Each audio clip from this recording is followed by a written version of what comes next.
Good morning, everybody, and welcome to the Paranormal Weekend Morning Brew Show. I'm your host, Nighthawk, and we got some feedback. So let me check what's going on. All right, let's see if that's any better. Nope. Okay. All right. Let's see. All right. I just want to wish everybody a happy birthday today. Starting still got the feedback going on. Jerry, Karen, Mr. G. If you got an open mic somewhere on Facebook or YouTube or something, a link that's on your computer maybe open still.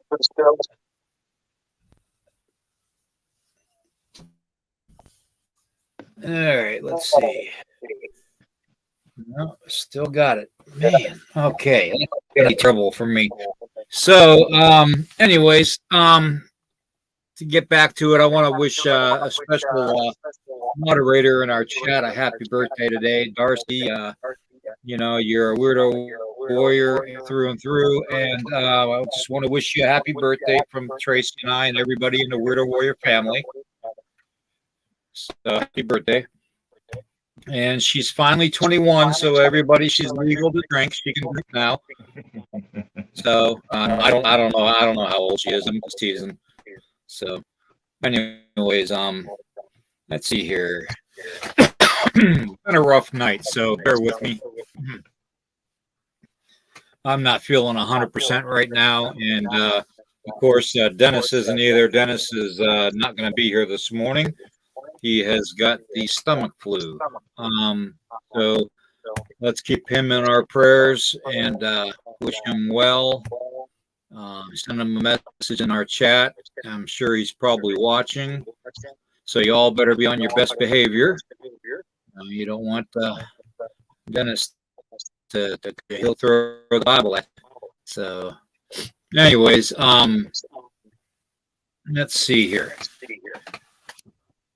Copyright disclaimer. This channel uses some copyrighted materials without specific authorization of owner. The contents used here fall under the Fair Use Act of 1976. Okay. Nighthawk High Strange, this podcast channel, and all the podcasts and all the hosts do use content that's any and all content to be for the sole purpose of informing you, the viewing family, of information for news reporting, parody, scholarship, research, and criticism, and general knowledge only. Per Title 17 U.S.C. subsection 107 of the Copyright Fair Use Act of 1976. Furthermore, Nighthawk High Strange's podcast channel uses UCut app and Splice app for all of its advertising music and advertising needs because they're free. And in today's society, trust me, free is good. I highly recommend Splice, though, if anybody out there is interested in doing some, short vids and stuff like that with music. I really, really do. I highly recommend it. It's a good program, good format, and it's easy to use.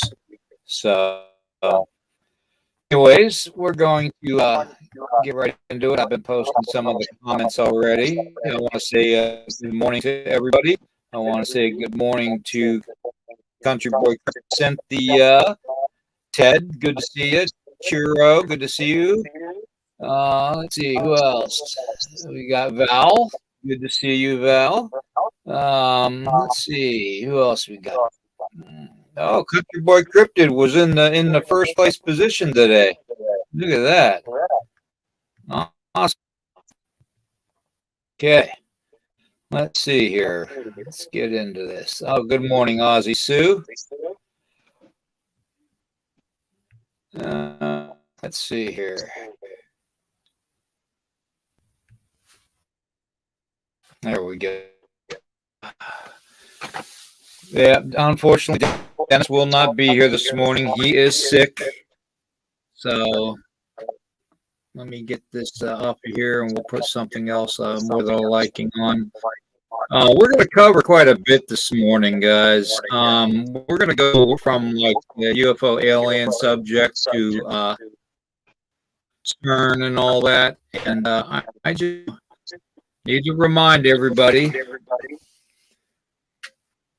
please like, heart, share, subscribe, because I've noticed that every time I do a video or a posting of a live, that YouTube is not advertising it and not putting it out there to anybody. So we got to get that algorithm up, everybody. We really do. If you can like, heart, and share this out and subscribe, that would be greatly appreciated. Also, starting last night, technically, we are going to call this show that we did last night. We are going to do that once a month. Carlito and I and Dennis will be doing that. And if Dennis can't do it, then we're going to have Grandmaster G step in. And we're going to do everything conspiracy theory. The list that I've been putting up will be covered and discussed in thorough. That's list. I'll put it up here right now. And as you can see, we've got quite a few subjects we're going to be covering. And it's stuff that a lot of, well, it's stuff that certain agencies don't want us to disclose. So be prepared for technical problems and or visitation from nefarious forces. So I will forewarn everybody, it's going to be very, very deep. Okay, it's going to uncover a lot of stuff. So, and that'll be Carlito and I, and third host, whether it's going to be Grandmaster G or Dennis, however they're feeling. If they feel like doing an extra show a month, and that's fine. It's up to them. I'm leaving it totally up to them. So, anyways, that being said, oh my God, I'm still hearing that. It's driving me nuts.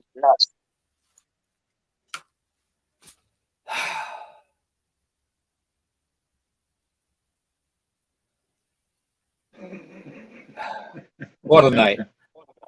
Yeah. And there it is. Every time I say a word, it goes. And there it goes again. What in the heck? Can you hear that? It doesn't sound too bad right now to me. Oh, man, I have got some kind of feedback going on. I wonder if CIA got in here and booked the studio last night. Yeah. I wouldn't put it past them. Anyways, Dennis is not going to be here. He has the stomach virus, so let's keep him in our prayers. I think he might have gotten food poisoning, is what I think. So, and plus with him being diabetic, that's a double problem with having a food poisoning situation. Dennis, if you're listening, if you're not feeling better by noon, I would get to the ER or urgent care. So, anyways, G, we're going to be getting into quite a bit of stuff. We are going to start with the whole alien thing.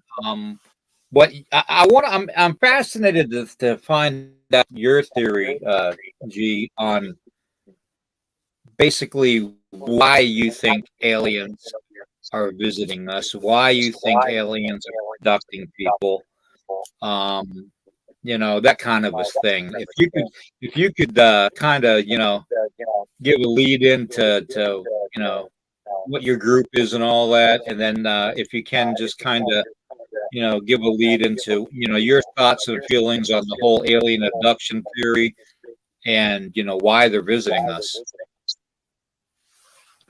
Yeah, it's kind of strange. We started in our backyard, like we've said many times on the shows, and we'd be out there with our fire in the backyard, and looking up, and just loving the constellations, because I've done that as a kid my whole life, and Chiro has done the same thing, and that's just kind of a bonding thing between me and her. And then we started noticing, lights in the sky, and we think, all right, me anyway, I was thinking, okay, maybe a satellite or then we started looking up the space station, so we're tracking it on the apps, but then Cheryl one night noticed all these lights going into the Big Dipper.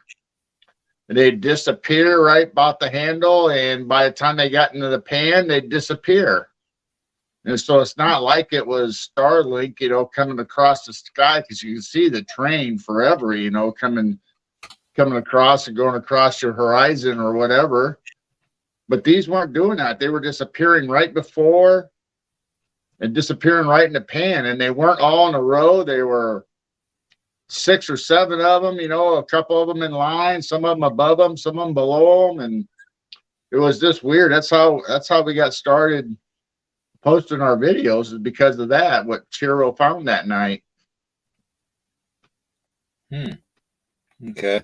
Well, what is your guys' theory on the whole abduction and visitation thing with the aliens coming here? Well, there's a lot of different camps and theories on that, whether they're here to study us or whether they're here to help us, or, but, if there's abductions and experiments going on, I can't see to think that is to help us. But I mean, maybe they're passing on medical information to other people. I don't know. I mean, I really don't have an answer for that, other than I know they're here to visit us and to study us. And, some of them, if you go with the theories of all the races, you have the Nordics, you have the cat people, you have all these different alien species, and some of them are good and some of them are bad. I mean, you have the reptilians that are definitely bad and have been here on Earth for a long, long time.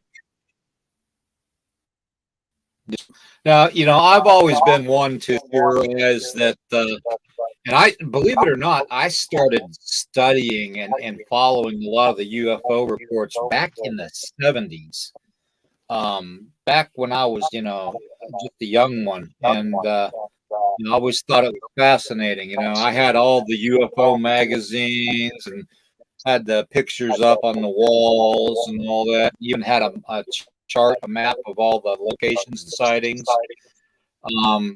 which, come to think of it, I was probably better organized back then when I was a kid than what I am now. So, but anyways, I always thought, back then, and I still do today, that if it was an alien race that was meant to really, really harm mankind, I would think that would be more of, at first scout ships and then an invasion force that would take over. To me, it's not a type of activity that is going to be a threatening thing. To me, it's a type of activity that is almost like we're under the microscope, that we're being examined in a lab, by a being that thinks that they're more superior than we are, and they very well could be in technology. And that doesn't make them spiritually superior. So even if they have spirit, that's my kind of thoughts on it. I don't know. It's always been a very, very fascinating subject with me. And then you take in consideration the whole different types of aliens. You have the small gray, black-eyed aliens. You have the gray aliens. You have the reptilians and the Nordics, and you have this alien, that alien, and just very, very many of them, and you wonder makes you wonder and think that since all visiting us at certain times, and this one's really creepy. This one probably creeps me out the most.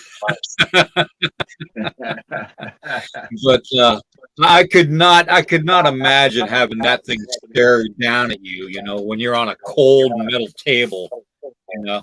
So yeah, that's just a little freaky to me. Um, it's just a little freaky. And then the night visitations. I mean, it's terrible what people go through. Uh, it's like I said a while back. Not everything that goes bump in the dark in the woods is big. It could be something else. And here's a perfect example of that. So, but yeah, there's so many different types, that visit us that people have seen and described. So I really do believe that the majority of them may not be interplanetary. That the majority of them, say 70% of them, may very well be just existing here on Earth. Whether it's underground or underwater.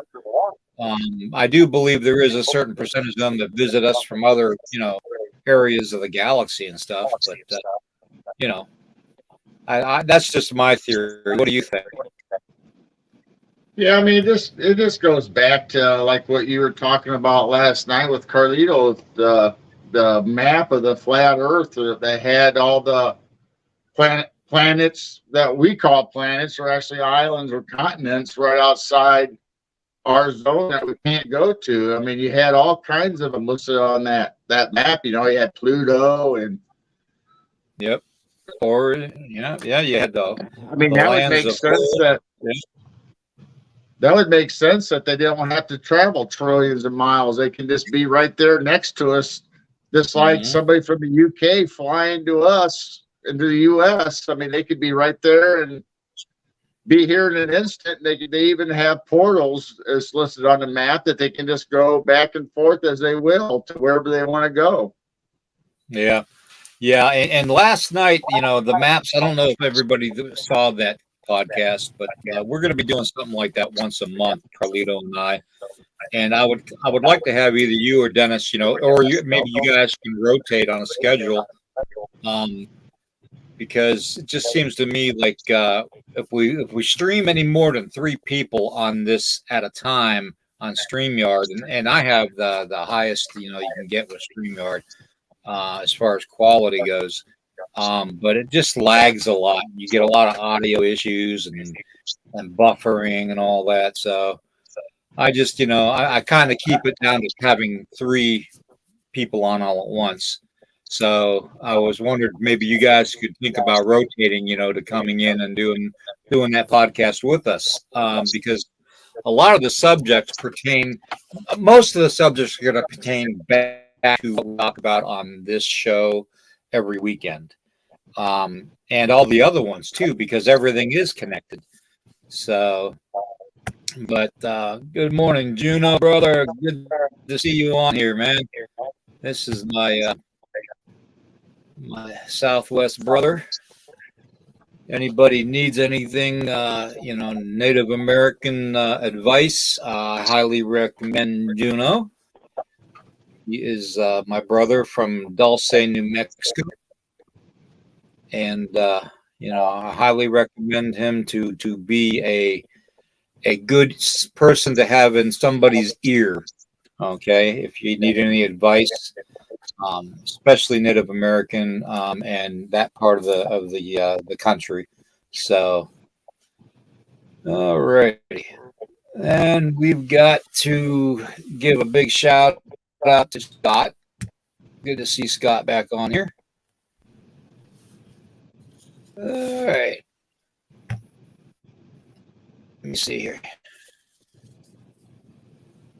There we go.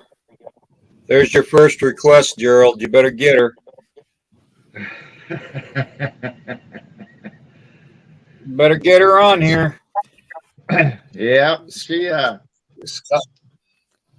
got a lot to say. She's she's pretty intuitive and has a lot of abilities, you know, empath and all kinds of stuff. And I think that's what attracted everything to our place was her at first. Mm-hmm. Well, the good news is you're not getting smacked by the arm behind you right now, so that's a good thing. So, and there's Yeah, no feathers I coming still out. don't know about. We got a lot of clips, you know. Everybody's been on our shows and your show. They've been giving us timestamps. We go back, we've been clipping them out, so we got quite a few that we need to upload. And I don't know what's Yeah. going on. Well, if you guys can do that, we'll do a special podcast on that if you want, and just on all the stuff that happens, during podcasts and stuff that we don't see behind us. That's why I kind of like having this behind me because I know what's there. There's nothing else behind me, except maybe a coffee pot, and Right. and a couple of my buddies over here that Dave Lester, a good brother of mine, made my first Bigfoot sighting right there. Wow, that's nice. Only difference is that the arms are up in a tree, and I think it was a female, and she was trying to get her young out of the tree. So, but yeah, that was my first actual visual sighting, and that'll stick with me forever. So, but anyways, getting back to the subject, we have quite a few alien visitations. And it's happening every day and every night. And it's not just happening at night, it's happening during the day. That's the unusual thing about it. You would think that they would use the cover of darkness to hide their activities, but they don't. They seem to not care. And you have to wonder, why do they feel like they have that dominion over us? Because, nobody has dominion over man except God. Now, what do you think about that? Yeah, I mean, as being a Christian, me and Chiro are like that, but we still believe in the supernatural and conspiracy and all that kind of stuff. We just love those subjects. And if there's we have free will, we have a soul, and I believe that that's what they're interested in. That I don't think these other entities have a soul or they don't have free will like we do. And I think that's just what, God created us special. And I think that's just what the attraction is. They want to come and study us, and they want to try to take our blood or whatever, and try to figure out why we have this special ability and this God-given gift. Yeah. And, then you throw in not only just the God-given gift, throw in the whole genetics type of a thing, like aliens researching us to find out what makes us tick, and I've heard basically scenarios and theories on the whole makeup of our spirituality. Now, I've heard that maybe some of these species don't think that they have a soul, and they want to know why we have such a soul and what a soul is, and they try to harvest that from us. And then on the other hand, you have the reptilian races and other evil races that are trying to manufacture adrenochrome from our bodies. Good luck with that on me, because I'm not afraid. I just don't. I don't fear anything. So I don't know why. I just don't. So that part of my brain doesn't function anymore. So, but yeah, you put in the whole reptilian thing, and when you talk about the demonic, I mean, there it is right there in the nutshell. And then there are certain parts of our society that try to manipulate us to get us to go towards the reptilian agenda or the gray alien agenda. And you have to wonder, why are certain humans going along with the alien agenda. I mean, it's just to me, it's shocking that any human can give up another human.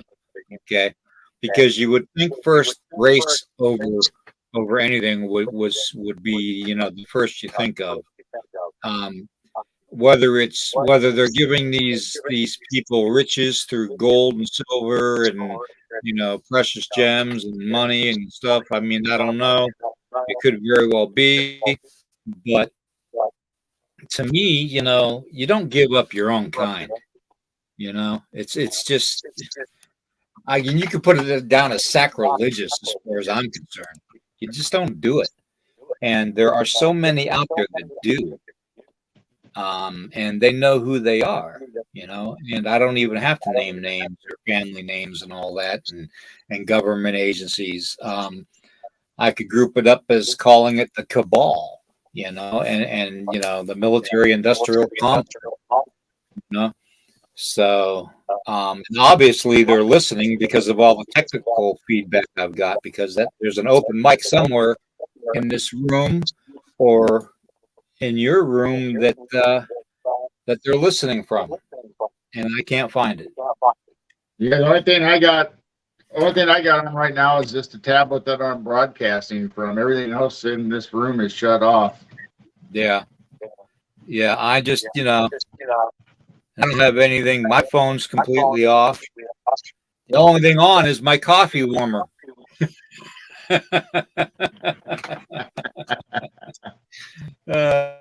Anyways, I'm rambling on, but you get the gist of it, Gerald. There's so many nefarious forces out there that are working with the aliens and the alien agenda.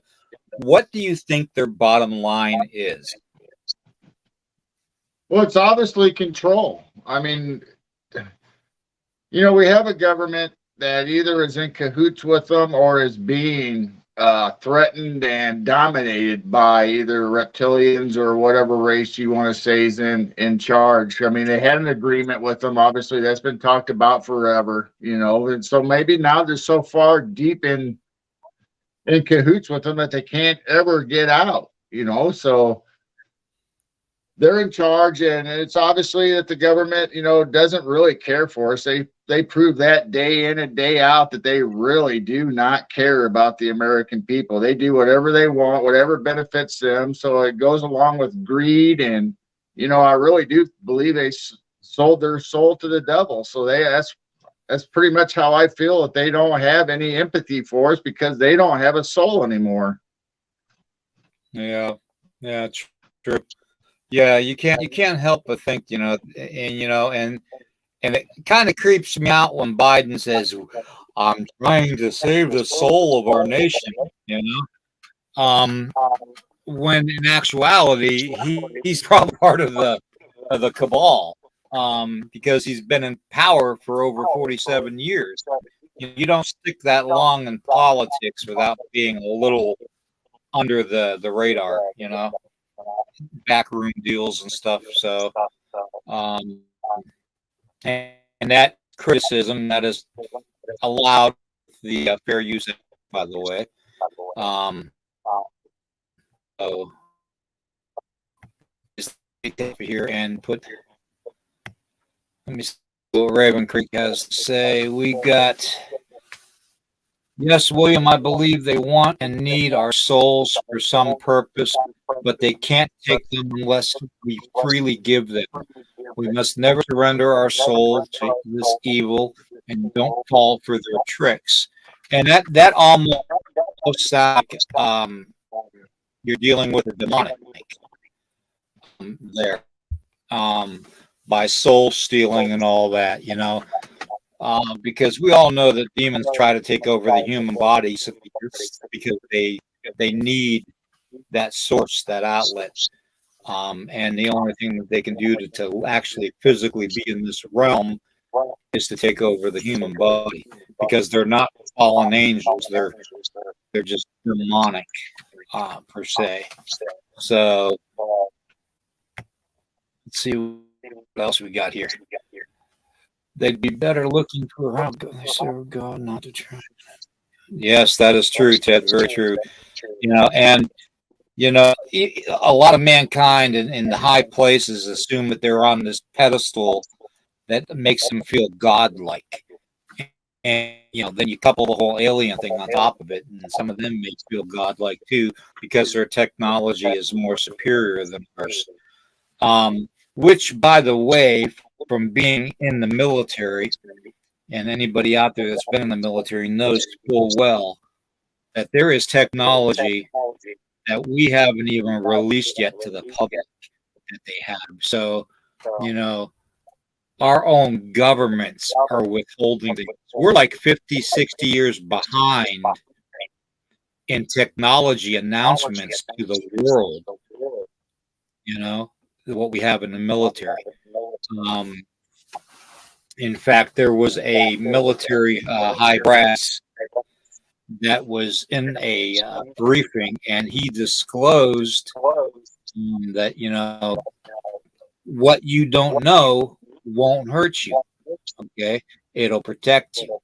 And he went further on to say that they don't, the forces of evil don't basically want to take us on in space. He said flat out, you don't want to go there. So that in itself shows you and tells you that there's things that are going on behind the scenes that civilians, regular people, don't know about. And when I was in the 80s, I mean, when I was in the 80s, we were using lasers and all kinds of stuff already, and that's technology that they just currently released within the last 5-6 years. So they had rockets that they would launch that would return to their paths, that would shoot like a ballistic bullet out of a handgun. The rocket would explode on the end and send the discharge to the target, the specific target, and that specific rocket shell would return to the ship. And basically they could reuse it. And it was like, that's technology we had back in the 80s. So there's so much that everybody that's not released, and they go by, oh well, you don't have a need to know, and that's fine. Maybe we don't, but hiding things like that could possibly do more good than evil, and the amount of money that our government dumps into the Department of Defense, Black Ops budgets, the special access programs, they could use some of that money to help us here at home. You know what I'm saying? Especially if we are dealing with an outside this world force that's trying to use us as guinea pigs. Why aren't they trying to find a way to protect Americans from this invasion, per se, from aliens from another part of the galaxy, or the universe? Why isn't our military trying to figure out why they're trying to dissect humans on a regular basis? Why are they taking farmers' cattle and mutilating them? Why are they studying certain species and removing parts of the species? Alien abduction, it's actually a very, very dark subject. This creation of the 1994 Brazilian abduction story, where several dozen Brazilian people, innocent people, were abducted and found mutilated several days later. Some survived, but they were missing like lower lip and all kind. all kinds of stuff. One guy had his tongue removed, um, you know, and returning them to the planet, whether they're still alive or dead. You know, I mean, treating them basically like cattle.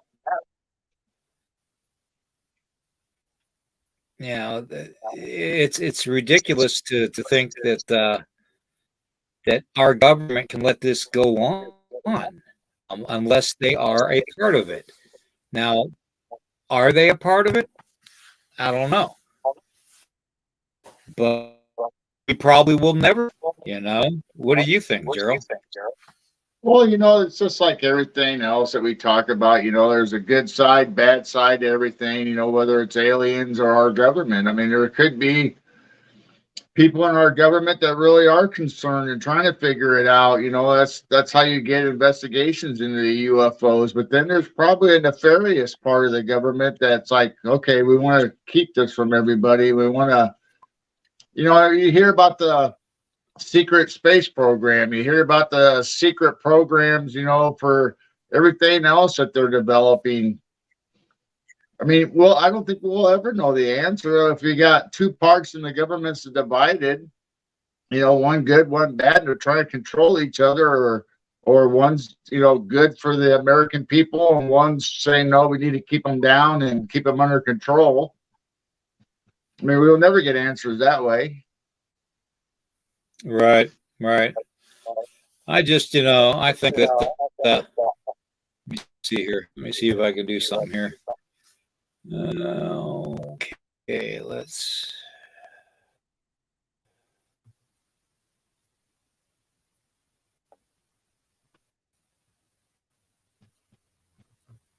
Nope.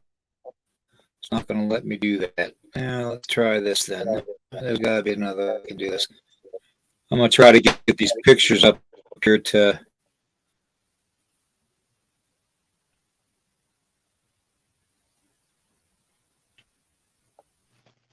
Well, I'll go ahead and talk about, you're talking about technology while you were doing that. And, you got the med beds, you have the secret soldier program, where they all talk about how they go to other worlds and they're there for the 20 and out and all these different things, So what kind of technology do we have? Like you said, laser guns, just like we see in the movies. We have med beds, supposedly, that just like we see in the movies. If you ever watch Stargate, where they lay them in, and they're back to health in no time. I mean, do they have that in the upper government, or is it just for the secret space program?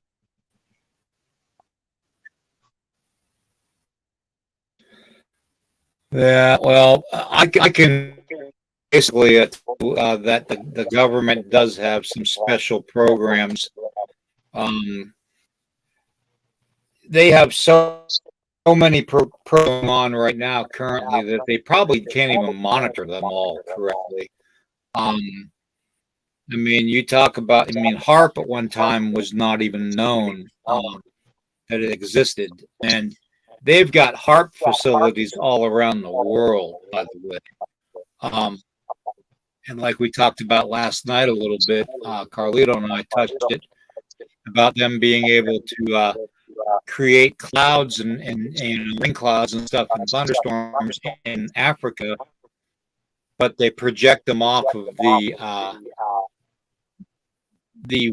southwestern coast towards us, and those same thunderstorms turning to hurricanes in category 3 and 4 hurricanes, not small ones, and they hit us, and cause devastation. If they were looking to do good for Africa, they would put the rain from the thunderstorms on the ground there, and not make it so barren and lack of water. It would benefit the people and the animals there really good. But I mean, it's a good concept, a good idea, but point it in the right direction. Don't point it at somebody that doesn't deserve to get hit with a Category 5 hurricane. So then you go and you talk about Mount Hayes in Alaska, which is where this picture comes from. Mount Hayes in Alaska is a mountain that has been accused of seeing UFO sightings. It has been accused of, well, in 1949, I believe. There was like a military flight with 27 people on it that completely vanished. They never found their wreckage over the mountain. They did the world's largest air and ground search for the wreckage and couldn't find it, which included Canadian and U.S. Forces. There's so many different things around our world that are going on in certain places. Okay, and you talk about the whole like the Bermuda Triangle thing and all that, with special areas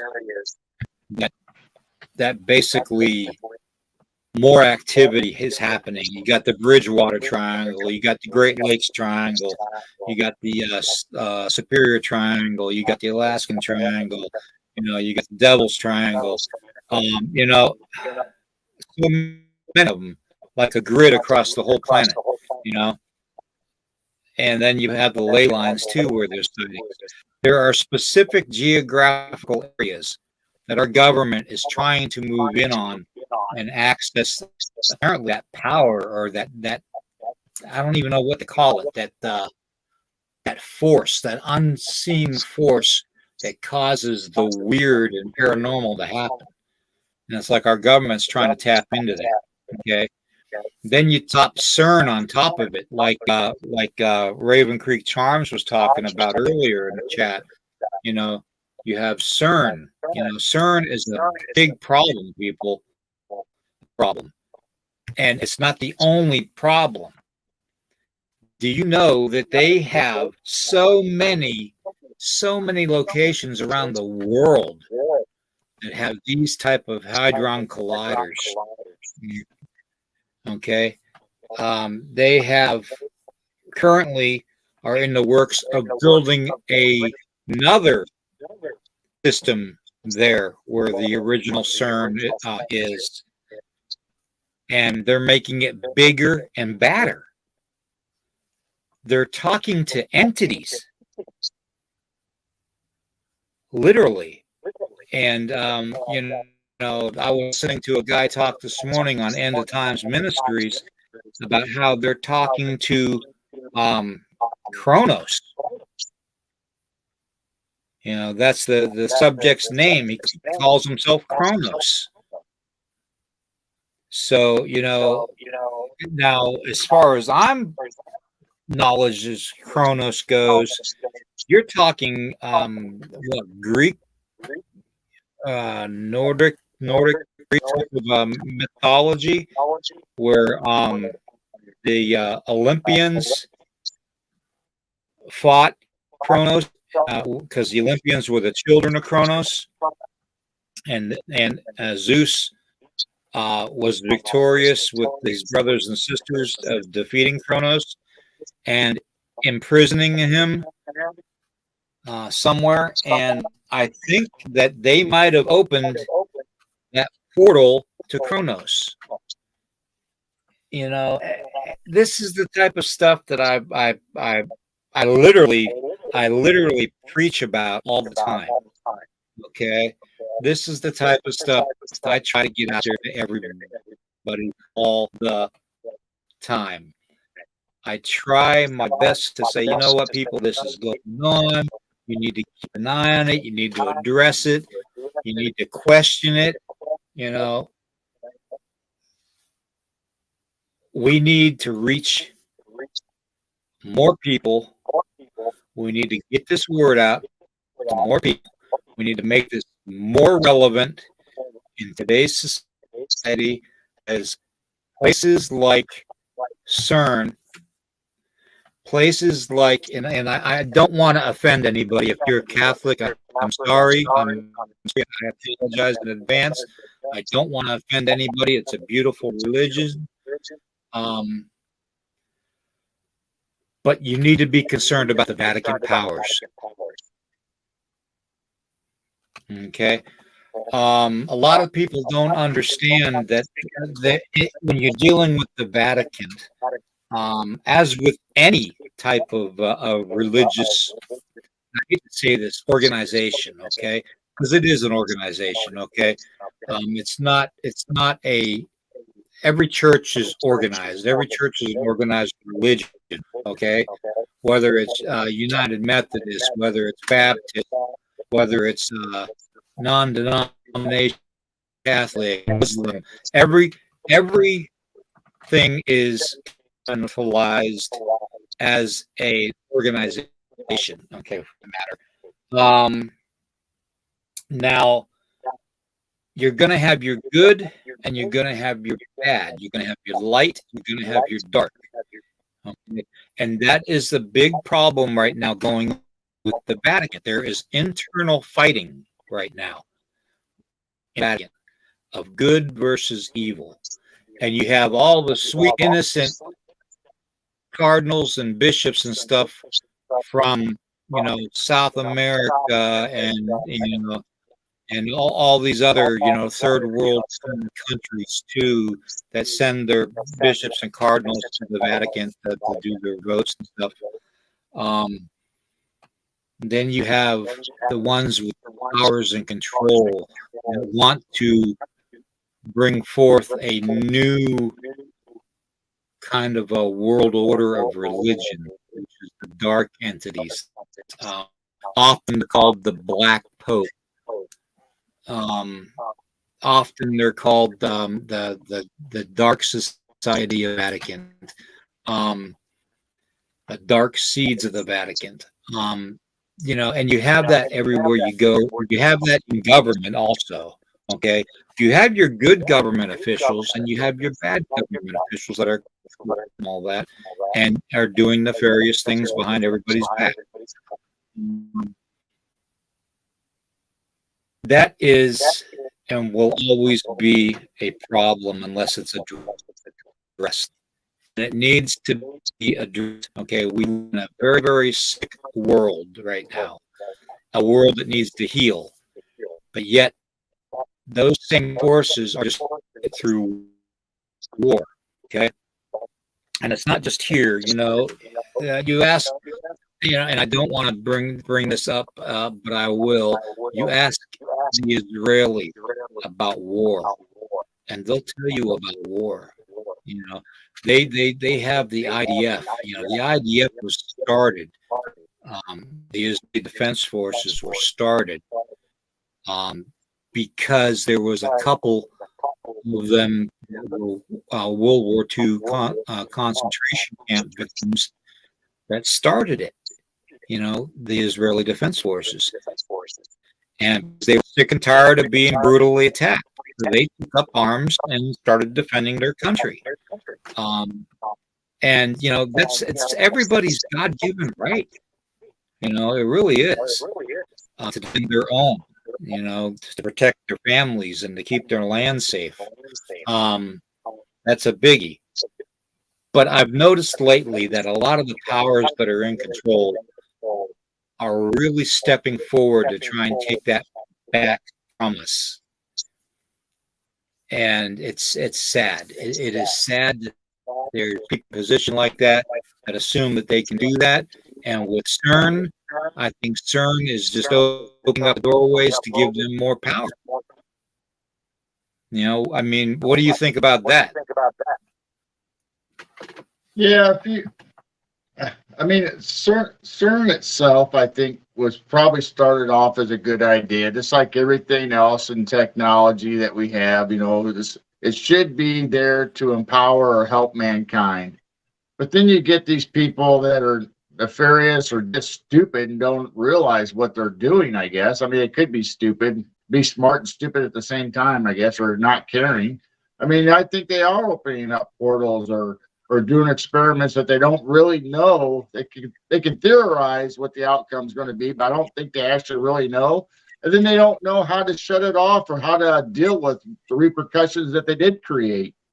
I mean, all through mankind, there's been a power play between good and evil. I mean, you see it in Christianity and the Bible, you hear it in mythology, good and evil. It's just like that all the time. Mm-hmm. Yep. You know, and you were talking about, you know, the Black Pope. You know, Father Malachi talked about the Black Pope a long time ago, you know, about the Black Pope's going to appear, and not necessarily in skin color, but I think in evil. You know, that you got to talk to it about in evil terms.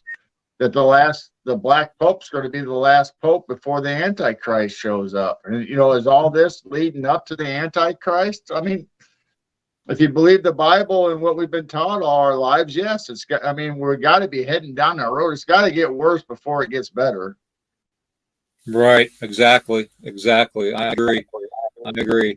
That the one thing that I've seen a lot lately is how a lot of the things are being escalated faster by people in control of governments. You know, it says in the Bible that basically you're going to see 1/3 of the land of the water contaminated, that won't be able to be touched and drank because of contaminants. That 2/3 of the population of the fish in the oceans will die from it. Now you think about all the chemical spills by waterways. You know, I can't think but help but think that you know, maybe the Antichrist is already here, and he's using his minions to do these things to expedite the end of times, biblically wise. You have the river Euphrates drying up, which is going to release the four angels. And we all know what the four angels are. The four angels of the apocalypse. You know, the horsemen. So, you know, it's, you know, there's so many things that are happening right now. Some naturally in God's time, but I do believe that man's deep, dark man is being controlled by the Antichrist is doing these other things to expedite it, to make it happen sooner. So, and we all know there's an old saying, you know, nothing's done in our time, it's done in God's time. You know, and you have these nefarious people in our government and other governments around the world, you know, whoever they are, or what, you know, you can name whoever you want to name, but, you know, if they've ever watched any movie where a good person turns over to the bad side and thinks, okay, they're going to give me all this power, all this money, and whatever, it never ends well for them. I mean, they always get betrayed. You know, the person that's in control always throws the other person doing all the deeds into the pit, you know, or into the wolves. So is our government so stupid that they're so blinded by power and greed that they're going along with this plan, doing everything they can to push forward this agenda, when really they'll just toss them aside like they do everything else when it comes down to it. Right. Yeah. And you know, I do, you know, and I got to answer Karen here. Good morning, Karen. Good to see you on here. My executive producer. Anyways, she says, do you ever wonder if the beings from outside our system have become non-carbon due to their world being destroyed by pollution? Yes, I have thought about that. Because we have a lot of people that are saying that they're seeing these things almost spiritual. Okay, especially when you deal with groups like Dr. Oh man, I can't remember his name. Anyways, he has the CS5 or CE5 groups all around the country. You know that basically meditate, and these alien beings come to them. Okay. Yes, I do believe that a lot of their planets are destroyed or in the process of being destroyed. Um, but are they coming here to take over our planet, or are they coming over here to take our genetics and try to manipulate it with theirs? We don't know. This is all questions we need to find answers to.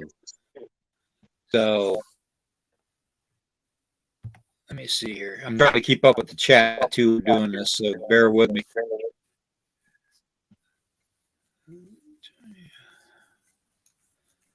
Yeah, happens every time. Yep. It's you have to think of it as, are they coming here because their lands are destroyed, their basic existence of living is destroyed. I would say that they would have more of a chance if they came openly to us, like land in front of the White House, and come down and say, okay, we're here. We need your help. We need to study your genetics to save our species, that kind of a thing. I think that they would have had more of a success if they did it that way than if they do it the nefarious way by abducting people, randomly, or whether it's not random, maybe it's selective process. Maybe they have a way of observing people throughout their life and to see what kind of character they have and all that, and abduct them because of that. We don't know, but it still doesn't take away that our governments are working with them. They have to be. This has been going on for a very long time. This has been going on since before the invention of the train and the automobile. I mean, think about it. This has been going on for a very, very long time, since the days of the Empire of the Romans. This has been going on. Yeah, if you look at all the battles and all the empires and say countries that have tried to take over other countries, it's always about invading and taking over their society and their cultures and dragging it into you. To the riches go, the spoils go to the rich. You just, so why wouldn't the aliens come here and make an agreement with our government saying, okay, we have the power. This is this, and they obviously probably showed them their technology and what they had as far as, okay, we can either do this right now and just wipe you out, or you can work with this. So I truly believe that they came here and just took over our country or our world, just like in biblical times or Roman times or whatever. The Roman Empire spread out and took over, and I think that's exactly what's been going on all this time. Right. Yeah. I don't know. I just, thinking about the whole thing, it's very disheartening knowing that there's possibly somebody in our government that is working with them. So now, is CERN making it worse? Yes, CERN is adding to the problem, definitely. By opening portals to where they have no idea where they're opening to. It's very, very it's just, so I'm gonna leave it at that, and we're gonna get into the whole cryptid thing now. Let me go through here, and humans are brutal. maybe they didn't think that just asking would go well. Yeah, that's true. That's very true, Karen. But I mean, at least give it a shot. I mean, what have they got to lose? Their technology is more advanced than ours. If it did go bad, I'm sorry. All they would have to do is use their technology and say bye bye. Mean humans, we don't need you. So, but yeah, that's what I Well, think. maybe they came here willing to negotiate or whatever, and the U.S. government just thumbed their nose at them and said, "Nah, we're more powerful. We know better." And they said, "Okay, let me show you Right, who's really boss." right. Well, we know from the Eisenhower era, in the meeting that President Eisenhower had with the aliens in what was it, 1952, I believe. We know that they signed some kind of treaty between that race and our country. And was it a treaty or was it a release of being able to take humans for study, a certain quantity of humans every year? I don't understand.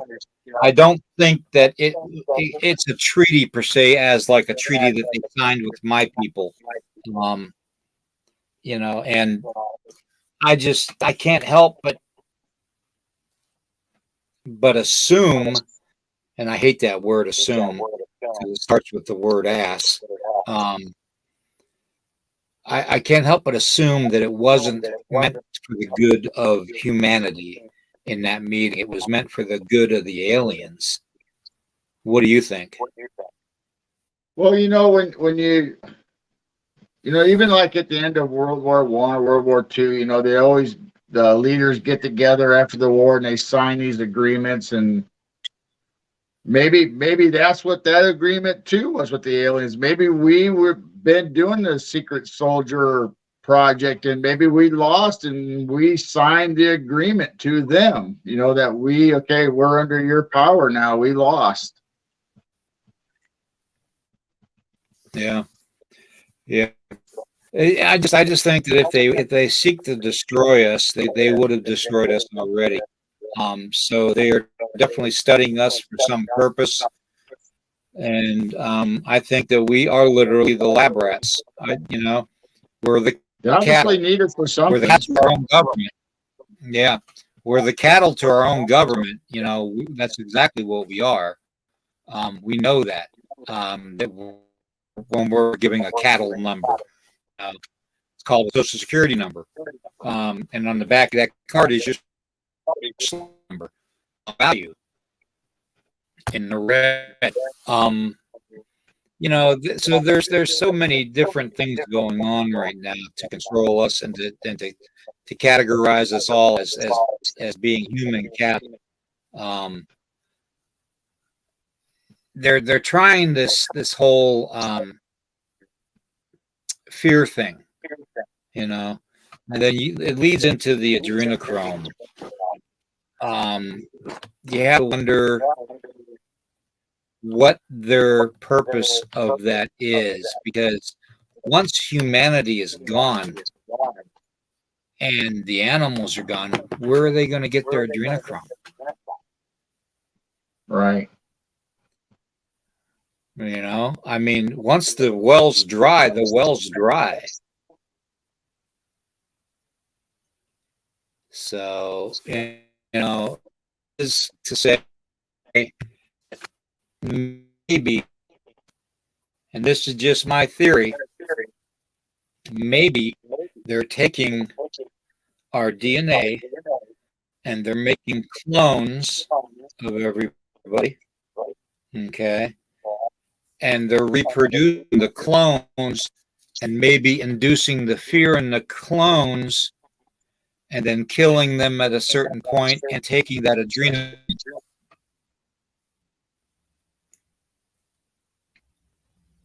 That could be. Maybe they are trying to figure out how to mass produce us and be able to genetically enhance their clones or their maybe the alien babies that they say they impregnate or get the women or whatever on Earth impregnated and take their babies later. Maybe they're trying to enhance their DNA and in their species so they can just keep making us, so they can keep harvesting the adrenochrome without us being here. I mean, if we die off, then eventually maybe they'll have the technology that they'll just continue us so they can have their own little lab babies and keep getting their adrenochrome from them. Right. Now, we all know that that there is no. First off, let me get rid of this myth. Okay, there is no way mankind is going to overpopulate this planet. You could stand each individual in 1 acre of land, okay, the population of the world in 1 acre of land, and still have billions of acres left over. Okay, there's no way we are going to overpopulate our planet. Okay, there are right now, in each country, there are several countries that their population is diminishing. Okay, including ours. Ours dropped from it was in the high 20% where certain age groups were having children, and that dropped down from 20 some percent, like 29.2%, down to 6%. Okay, that they're having kids. That's a big drop. In Japan, they're losing 300,000 births every year. Okay, that is decreasing. So, I mean, there's no way that humanity is going to overpopulate the planet. Okay, so let's just throw that away. I'm sorry, throw it away. It's not even worth thinking about. Okay. And I've been working to try to get Elon Musk on here to talk about that too, because he's a big, he likes to talk about that because he believes wholeheartedly that there's no chance that we're going to overpopulate the planet. And I agree with him. I do. I agree with him. So just by my studies I'm doing, and you all know from that one podcast I did several weeks back with the population, I studied it real in depth, and there is no way we are going to be overpopulating this planet. I'm sorry, there's no way. So, especially the way things are going right now with all the wars and stuff.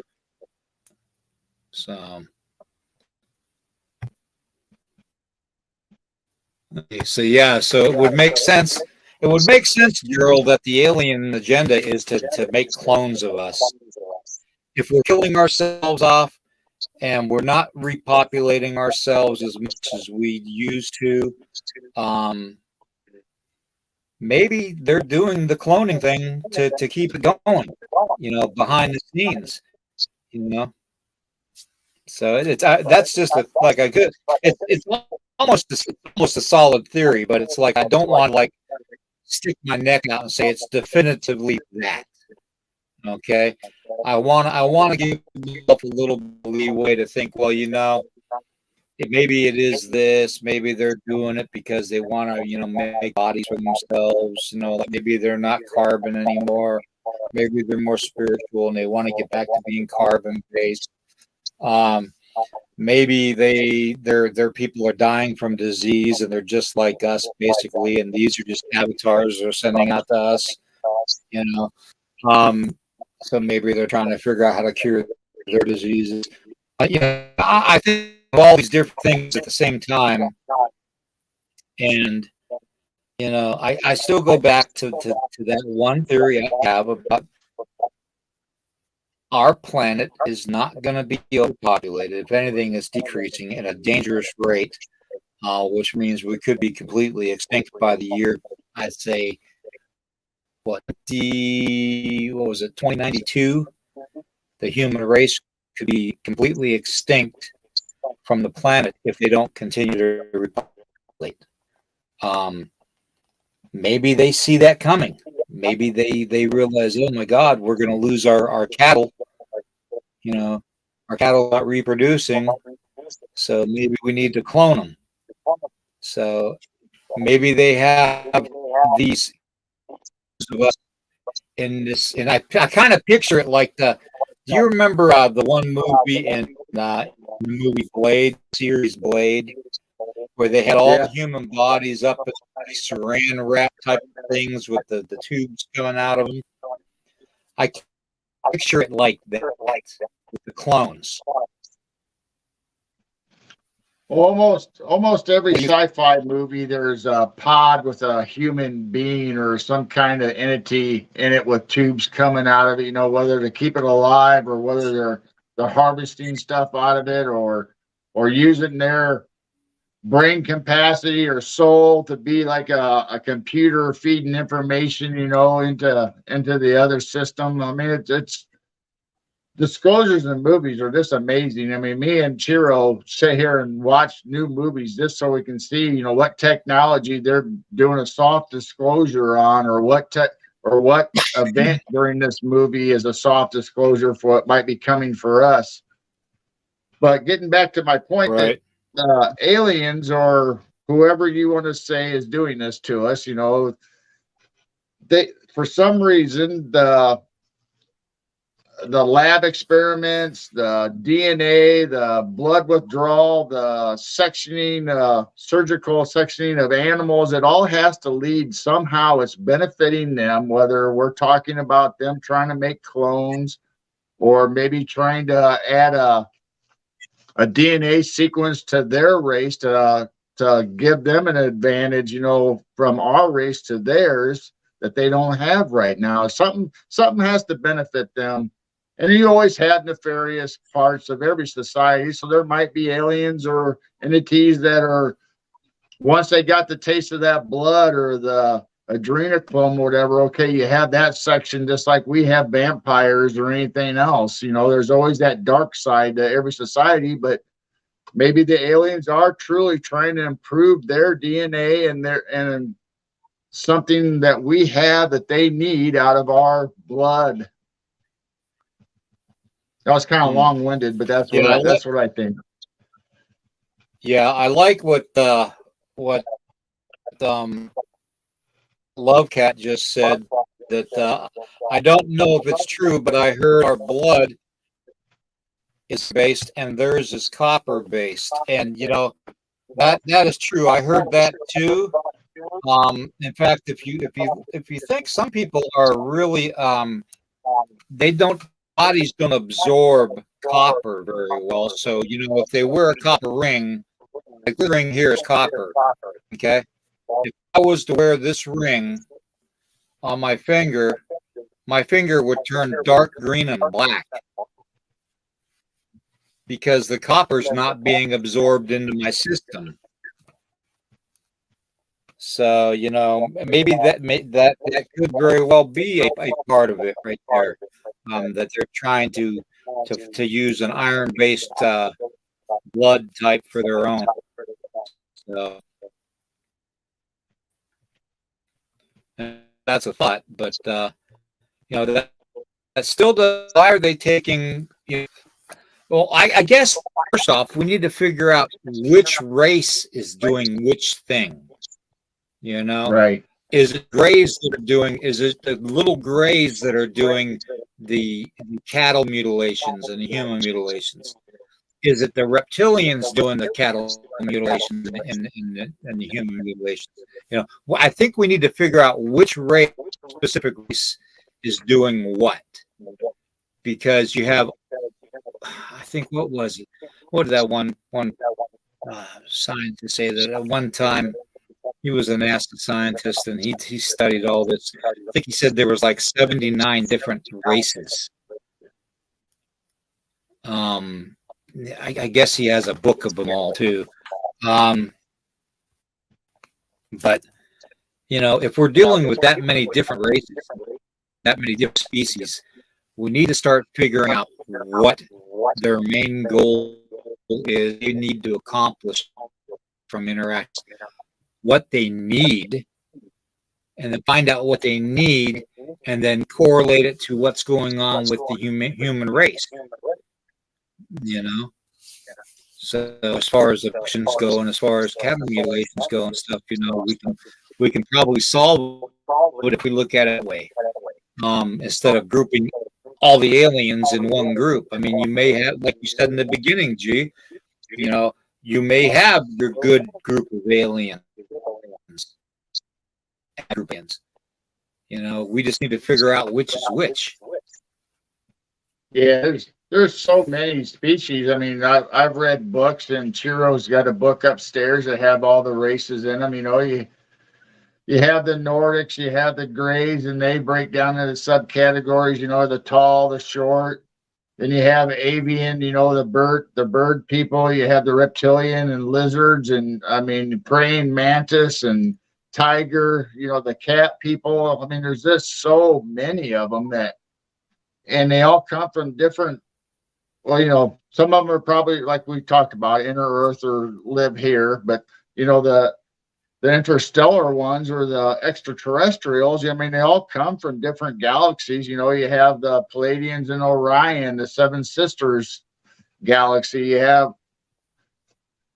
We don't know. Like you said, you have to categorize them and try to figure out, what's bad, what's evil, or who's here to help us or who's here not to help us. But, that's all kept secret from us. If our government knows, they don't want us to know who's the good and who's the bad. Yeah, true. Oh, it's a very, very deep subject, man. So I started off this morning already with a headache. Yeah, just like Raven says, we love watching movies just for the red pills or the soft disclosures. We try to watch all the new sci-fi, the Marvel movies, everything. Yeah, and it is funny though, knowing that that they know that we watch these movies because it is a soft disclosure, you know. So it's funny that they put these little tidbits in these movies.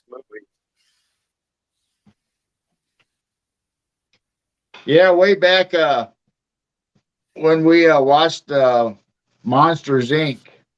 One of the kids' movies, and me and Jane kind of noticed, it's like, is that adrenochrome? Are they scaring these kids and collecting their screams or nightmares? Is that adrenochrome that they're collecting?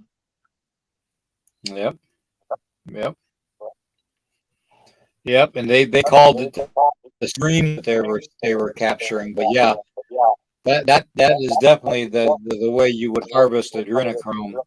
You heighten somebody's fear to a level that's beyond normal, and you suddenly it kicks into the brain, into the part of the brain, the third eye of the brain, and that adrenochrome goes down that spine and mixes, and that's where they harvest it at. And if you noticed in the Blade movie, those tubes weren't going into their arteries up here. They were going into their spine. Yep, same way with the Matrix movie. They had the connection right in the back of their head, right there at the spine. And there's just all kinds of movies that have those tubes hooked up. So whether it's stuff's coming or going, whether they're inputting stuff to you or taking stuff out of you. Yep, exactly. Yep. Yeah, Hollywood's just another part of the government as far as I'm concerned. They're, everybody in government is a paid actor. I mean, you realize that there's no such thing as a selective process of voting. There really isn't. They make these decisions long before we even know about it. The voting is going to occur. They handpick presidents, 10 years or 20 years before the person's even, being put in the elections. You have societies like the Bohemian Grove Society, out in California. The Bilderbergs. You know, these are the entities that are controlling us. Okay, the Rockefellers, the Carnegies, you know all of them, all of them. You can pretty much bet your bottom dollar that they don't waste their time with little podcasters and stuff like that unless they deem it a threat. So if they deem us a threat, then we are going to get noticed. Okay. Things are going to start happening. Things are going to start almost to the point where it's almost like a volcanic eruption.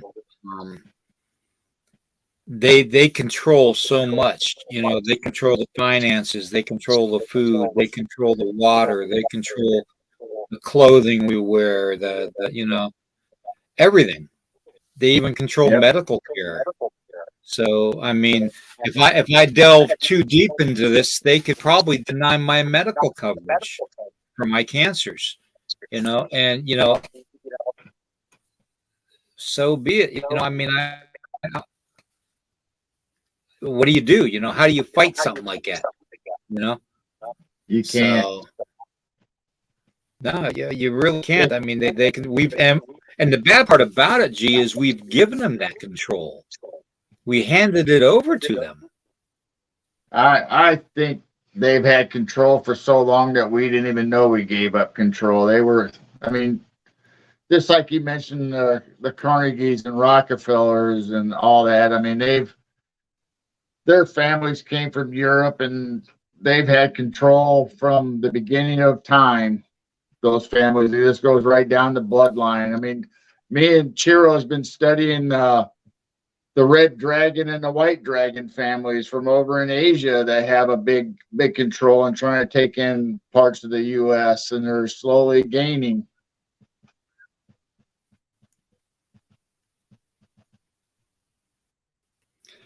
Yeah. Well, Ted, thanks for coming on, brother. I study a lot of the conspiracy theories and all that, and I don't really want to lump the whole abduction scenario in with that because it's not a theory. It's not a conspiracy theory. It is a fact that these things are occurring to humanity around the world. It's not just in the U.S. and South America and Canada. It's all over the world this is happening. You have stuff happening in Australia. You have stuff happening in Africa. New England. You get stuff happening in UK. They talk about the sightings of UFOs and stuff in the Ukraine now, and over Russia.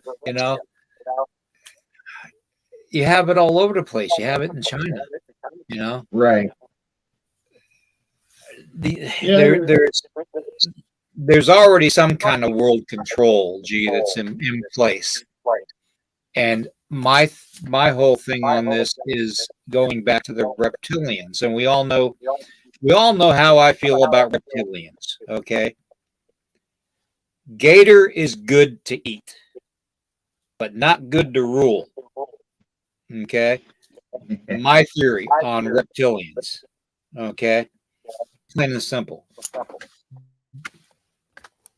Yeah, you were talking about, when did they take control or when we gave it up. It's always been a theory of mine, and I heard it from a good friend of mine. There's two kinds of people in this world: those that I control and those that don't know I control them. Yeah, and it all comes down to what do they say? I don't know if anybody's ever gotten a hold of that book that I recommended several weeks back, called The 7 Habits of Highly Effective People. Let me see if I can find that here. I got my bookshelf here.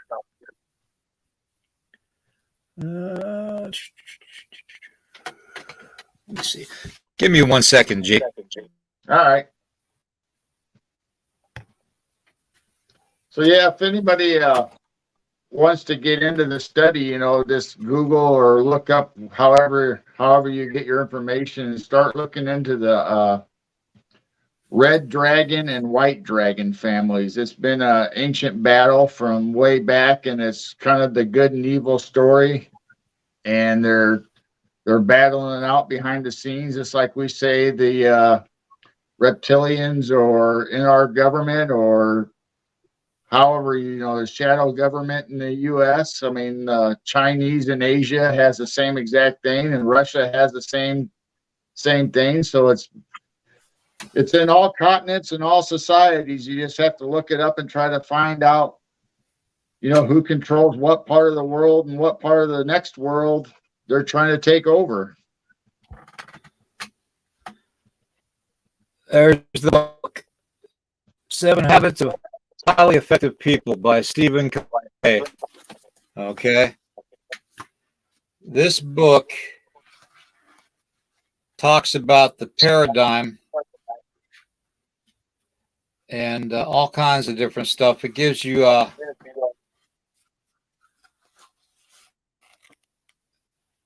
how to be proactive and all that. It gives you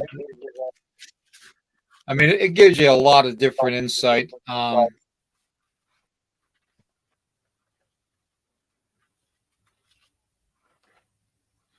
Talks about the mind and how mind controls things and how you first think about things and you put things first. Principles and personal management. I mean, it talks about all kinds of different stuff. Vision, perspective, balance, discipline, control. You know, how to handle crises. Just different types of stuff. You know, it's an interesting book. It talks about how you can shift from your one dynamic to another. Synergy. I mean, it just talks about everything. You know, it's just a good book for anybody that wants to like figure out things. Anybody that has an analytical brain will like that book. And no, I'm not have no dealings with that book whatsoever as far as just reading it.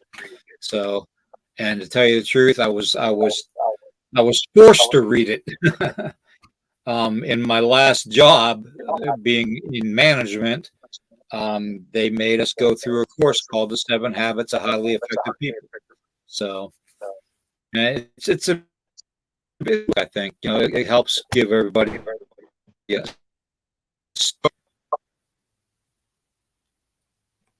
more out about their spirituality. You know, it's a book, it's a starter book, and then you can go into other books. Let me see here. I want to read this one here. We have Rocky. First movie I ever saw in the cinema was Lords of Atlantis. His birthday.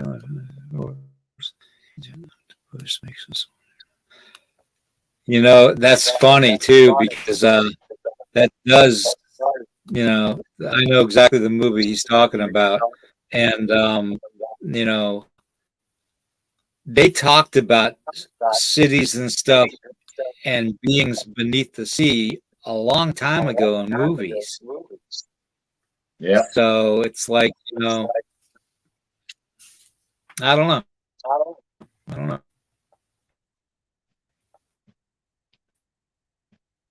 Yeah, there has to be something. I mean, we have so many sightings of lights and, you know, moving activity in the water that's not us, obviously. I mean, and you have the UFOs that are USOs, you know, that can go in and out of water anytime they want and not be destroyed. I mean, what technology do we have that you know of that can just without slowing down or any kind of technology to stop us from coming apart with the impact of the water? I mean, if you've ever belly flopped or done something on water, you know that hurts. That's a pretty hard surface to penetrate.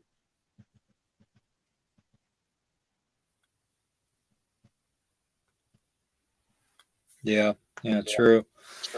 Well, when you talk about craft that can go through multiple densities and stuff, you really need to study the physics of it because that's amazing that it can do that. It's hard enough to keep a craft in the air, more or less having it to go from one medium to another. Um, and do they stop? Do they stop at water? Do they have a way of going through the earth too? Um, whether it's molecular I can't even right now. The molecules being Right. dispersed and going through the density of the earth, or whether it's some kind of laser that they would admit to go through the earth, because we have all these reports of underground cities too. So they would need to have some kind of craft to go through the earth to do this.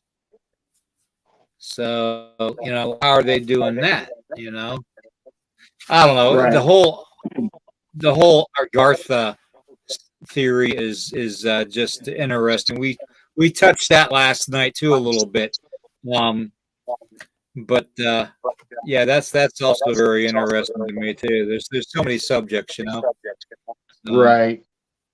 Yeah, because I just read up on the Rourke family that got government backing from the U.S. and the U.K. to go and search out Shambhala or Shangri-La, which we like to call it, the inner earth, the paradise, the tranquil society, living inside the earth. And they funded his expedition, and his whole family went there and was there for 12 months.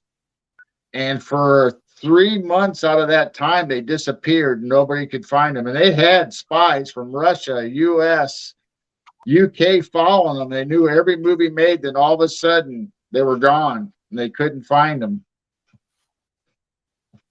Did he find it? Did he, well,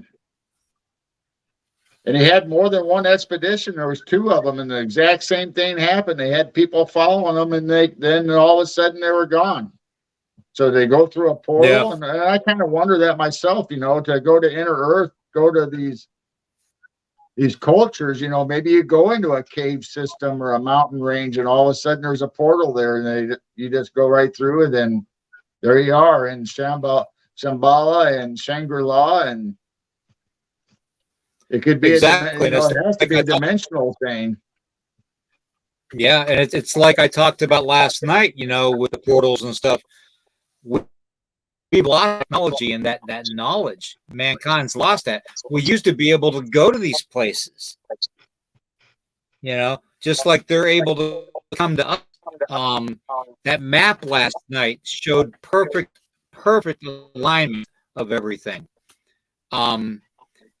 Where portals would be, gateways, if you want to call them gateways. I call them,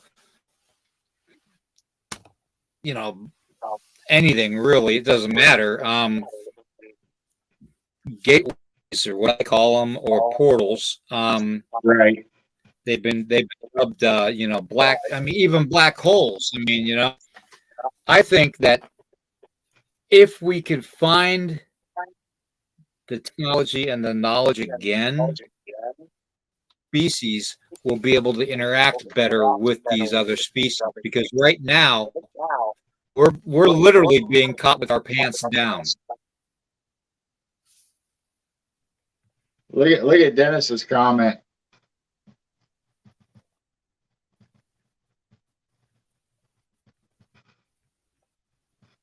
I'm behind the comments.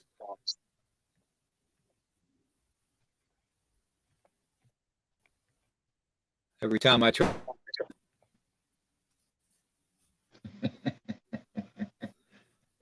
It's like the invasion of the body snatchers. We've been cloned already. Evidently, Dennis doesn't say we're the same people. Yeah. Well, maybe Dennis is the one that's cloned. Oh, there you go. I mean, come on now. He's the one that's not here. He has to get that knowledge from somewhere, and I kind of wonder sometimes. Yeah, yeah. I think Dennis has got a little bit of Nikola Tesla in him. a little, a little Nikola Tesla on one shoulder and a little Plato on the other.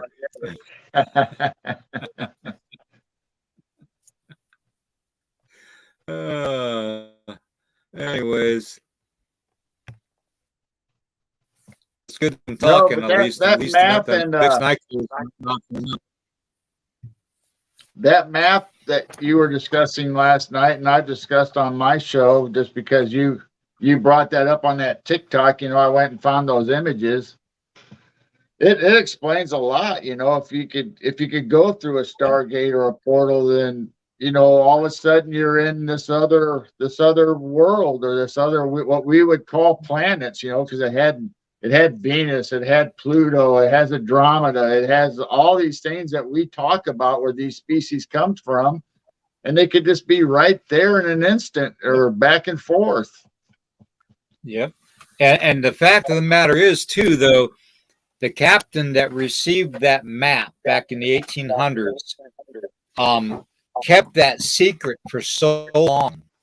And he gave it to the first mate, Morris, to keep it, keep it in under wraps.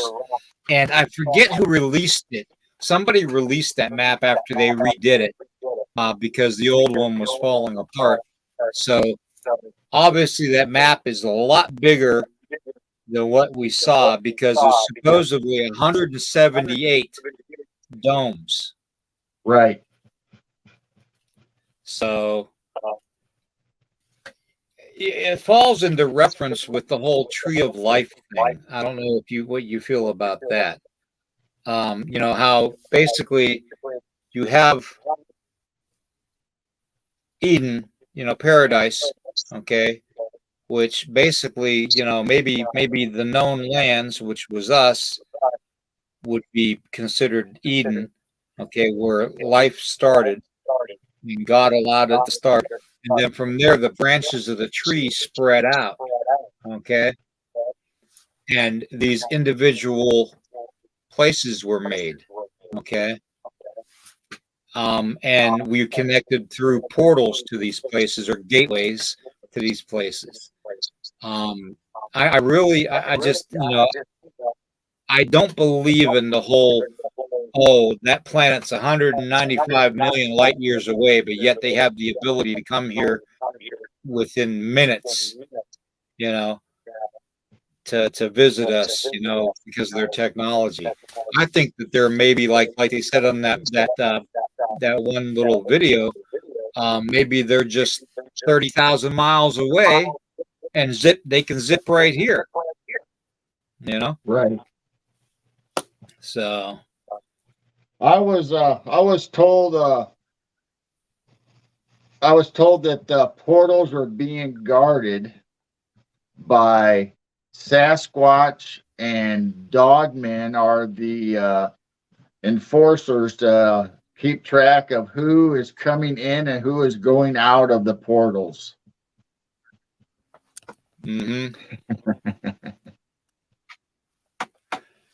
Yeah.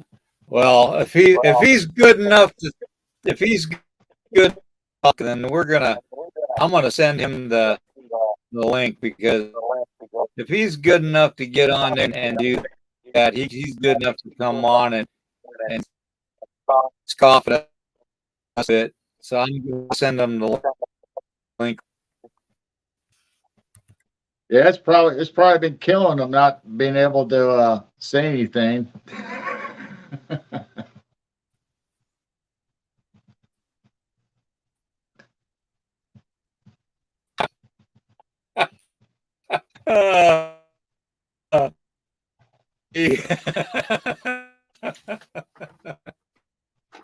Oh, yeah.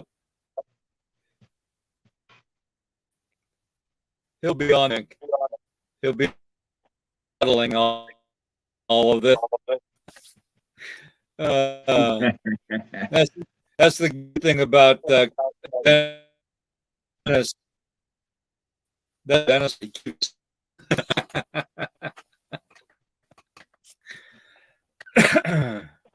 I'm sure we'll have a rebuttal report coming up on everything we've said today. He's probably taking notes, time stamping it. Yep. Yep. Yeah, we do miss you, Dennis. We do miss you.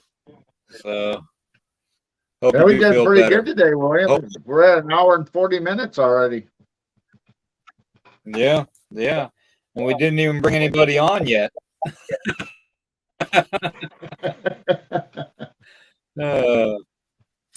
But yeah, I just, the whole thing, the way everything's connected, G, is just amazing to me. It really is. You know, I mean, even the cryptid things, like you just said, protecting portals. I had a person tell me a story one time that they experienced. They got lost in the woods up there in Montana a while back, and very well known hunter and stuff. He's a big game hunter and stuff, big tough guy. He could survive off the land, like anybody that's trained in it, which gives you an idea. He's ex-military. But he told me that he got lost one time up there, and he stumbled upon this alien being doing something with the ground. He had some kind of device plugged into the ground. Okay. And he was withdrawing something or turning something on.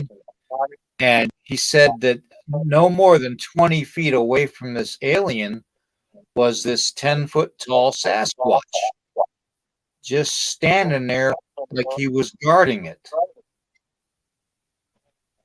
So that goes right in line with what you just said. Yeah, I was told that the Sasquatch was the original indigenous person or people along with your culture, and they were tasked by whoever that it was their job to guard the portals. Now, whether it's the portals to these lands that we've been talking about on that map, or is it portals going to a planet out in our galaxy somewhere, I don't know the answer to that, and it wasn't said. And it wasn't said who tasked them with this mission of theirs to guard the portals. But obviously, we're probably finding them or absorbing them, and we're getting in their way of whatever their mission is, and they have to deal with us at the same time that they're trying to figure out who's coming in and out to our reality or our dimension. Yeah, there's people in the woods beating a stick against the tree and making the popping sounds, trying to call them in, and they're trying to do what they're supposed to. Yeah. Uh-oh, we're in trouble. Oh, Dad's home. uh-oh, gotta behave. Hello from the valley of the shadow of death. I tell you what, you don't need to come here, boy. For some reason, I don't have anything down here. Hold on a minute. Been going to the bathroom too much, huh? You hear me? You hear me fine, man? I can hear you. You're a little low, but I can hear you. I don't know what's going on with that.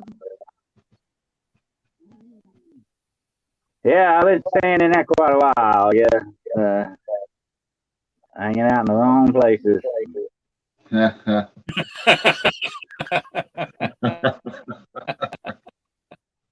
I'm having to read what you're saying. I have no sound, no audio. Let me go back out and come back in again, okay? I can't pick you up. Okay. All right. Oh, man, I feel sorry for him. He looks so miserable. Yeah, he does. That rhinovirus, you're going to feel miserable. So I think it's food poisoning. I really do.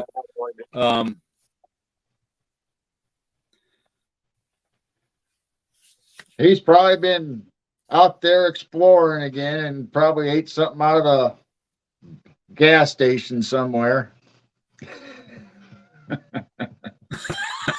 Never get sushi from a gas station.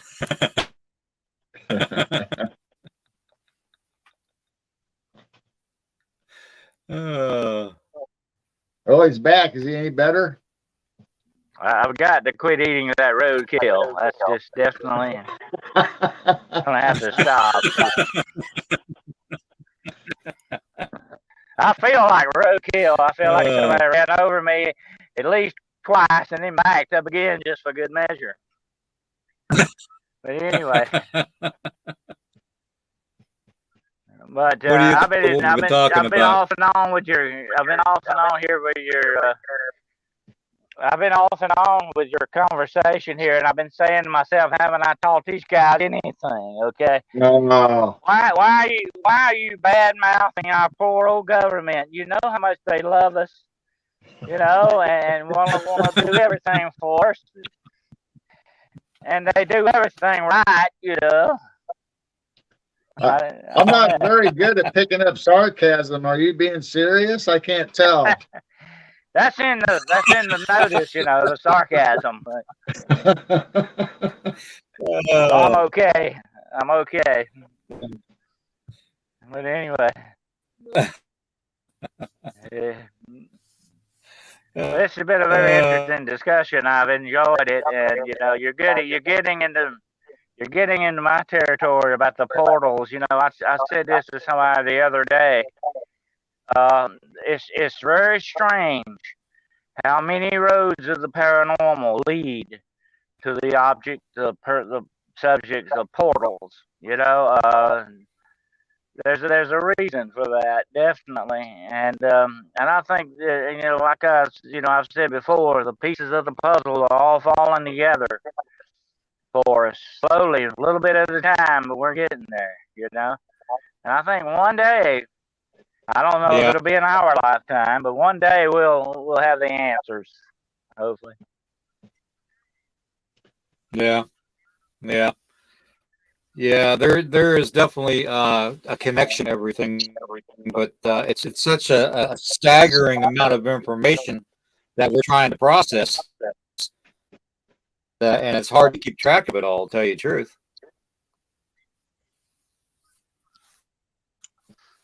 Yeah. But I believe without a doubt that there are alien forces on this planet. Definitely without a doubt. But the contention is, what do they really represent? I believe they're demonic. I believe in many aspects they're demonic. That's my only belief. That's what I've found out with a lot of my research. And my research has gone back for a long, long ways. And here's what I've got to say about the New Age philosophy, and I'm going to be talking about this on If I Live. I'm going to be talking about this on my demon show Sunday night. Here's the thing about it. These guys are not the good guys, okay? I'm sorry. I don't know how much you want to believe their brotherly love and they're going to be spring up with butterflies and unicorns are going to come. I don't believe that. These are not good guys. They're not good actors. They're up to something, whatever it You may mean they be. don't? And I don't think it's just studying us. There's some ulterior and nefarious motive behind all of it. I thought we were going to pop a Coke and hold hands together. Sing Kumbaya. I need a Coke. I need a Pepsi right now, actually. But anyway, I'm scared to touch one. Anyway. Dr. Pepper is supposed to be what you're drinking. It's medicine. Well, yeah, it's supposed to be. And it is my medicine anyway. If the old man is medicine, just put him in the corner somewhere and he'll be all right. Well, but what you need to do, here's what really bugs me about this, and I'm gonna be talking about this in a deeper subject Sunday night, definitely, because that's my next episode, the UFO demonic connection. Well, let me say this: people have made some kind of weird New Age religion out of all this stuff. Okay, and this is not good. Okay, these are not good guys. They are not here to help us. I don't care what you say. The evidence points contrary to that. And like I've always said, and I'll shut up now. The fruit don't fall far from the tree. Okay, there you go.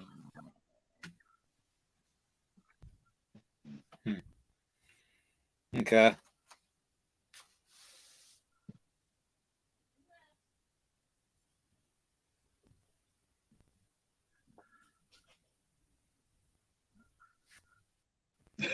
Sorry, I'm reading the comment. Awkward silence. Yeah, I'm just reading the comments real quick. I'll be calling your wives later just to see if they think that you really are the real people that they're married to. We need to check this out. Oh, no. I got the willies with the body snatchers there, you know. I watched that again. Yeah, I watched that again. Yeah, that's a great movie. I'm talking about the original, the old one. Oh, that's a great movie. And what's so disturbing about that, and that kind of ties in with what we've been talking. You've been talking about today. Nobody believes you. When nobody believes you, and you know the truth, you know you've got a handle on it, and nobody believes you. That's a bad, bad state to be in. You know. Yeah. I don't particularly want to live there. No, sir. Yeah, and the invasion of the body snatchers. I like when the wife or the woman was on the phone talking to a psychiatrist or doctor, telling something's weird's going on. It's calm down, just take it easy, take your medicine and just relax. I like what Raven Creek says here. They need our souls. I agree with that, and it's all about possession of souls. I think a lot of it's got a lot to do with that. It's not the blood. It's not the blood. It's not the DNA. Although those are tools that they use. The human blood has a lot of factors to it. Look how much iron is in the human blood. Look how many components are in the human blood. You got to look at that too. And the DNA, of course, I think they've been screwing around with human DNA for 10,000 years or more. As long as civilization has existed. But I think it even goes deeper than that. It's a spiritual thing. I agree with that 100%. These are spiritual beings to a certain extent. I just don't know how high they are on the spiritual ladder. You know what I'm saying?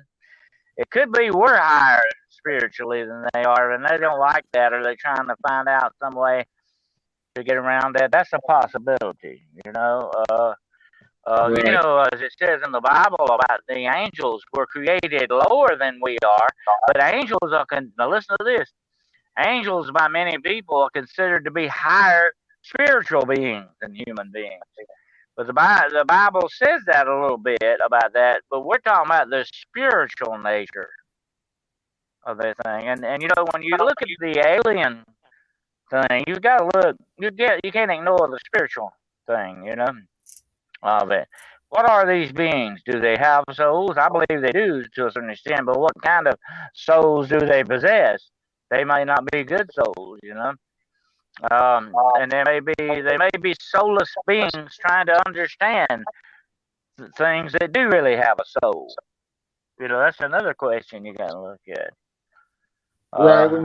When you talk about spiritual, we have extraterrestrials and we have ultra terrestrials, which is the spiritual side where they can go from dimensional beings or spiritual beings, and so you have to separate them out. Gerald, there are many case histories that say these beings can just walk through walls. What does that tell you? They've got to be spiritual beings. They're not flesh and blood like you and I when they want to be. That's the big difference. And like I said before, the number one prime talent of all spiritual beings is the ability to shapeshift. or manipulate their molecular structure, if you want to get scientific about it. That's what they're doing. Yep. And I guarantee you, even if it's a higher order of civilization, they have conquered that aspect, because that's a great weapon. That's a big arrow in your quiver. If you can shape shift, that'd be the one thing I would go after. If I were getting into high, weird technology, I'd go after shape shifting and invisibility. Them's the two things I'd want. The two arrows I'd want in my quiver. And I guarantee you they probably have that. If they're that advanced, you're dealing with beings that probably have that ability. Yeah. Right. Yeah, true. Very true. What do you think about the whole portal thing and Sasquatch or Dogman, like G was saying, guarding the portals? Well, I think you may have, and we got to look at this three different ways. These cryptids may be naturally occurring animals. Some of them, like Sasquatch, I believe is sort of a naturally occurring thing in nature. Okay, he's just an unknown animal, or unknown to some people. I've seen him, you've seen him. You know what we're talking about here. But some people haven't seen him, and what they don't see, they don't believe. Okay. But you got to look at this aspect. They could be naturally occurring animals. Okay, now they could also have demonic influence on them. That's another factor. And then a third factor is that they could be manipulated by the government. They could be weaponized by the government. So you may be dealing with a three trident type thing here, when you deal with cryptids. Now, I talked about this on the last show I did on the demonology thing, that there's a distinct possibility that these cryptids, and we can't ignore this, because look how many dogmen and even Sasquatch have been described as having red glowing eyes. Okay? I think even some of the Native American tribes depicted him that way, with the red coming out of the eyes, like, you remember that very famous cave drawing type thing? Anyway, and that, I think that also denoted his spiritual power too. I've always thought that was kind of talking about his spiritual essence as well. But anyway, you gotta recognize that some of these things may be under demonic influence. They may have been taken over for whatever purposes, and that where the alien angle may come in, that with the cryptids. You know what I'm saying? That may be the angle that you're looking at there. But I think these beings are have a spiritual energy. Therefore, I believe if they have that energy, they can manifest through portals or utilize gateways. Definitely. Yeah, true. Very true. Very, very true. What do you think about the map that we showed last night, Dennis, and how everything could be connected? I didn't get to see very much of the show last night, but are you talking about the maps? Okay, the one that really interested me the most of all is the Hebrew map that Carlito showed. That really interests me. I've seen it before. That's my favorite, okay, because it does explain a lot and falls in line with a lot of biblical references. As for that other map, I have a feeling that those are not actual lands, William. I have a feeling they're portals or dimensions. That may, in other words, you may not be looking at topographical type map here. They could possibly be depictions of other dimensions that are interrelating to us, or just outside that veil that we've talked about so much. I believe that could be the possibility for that map with the Venus and all that stuff. I don't think it's physical. I think it's more of a spiritual realm kind of a thing. That's interesting.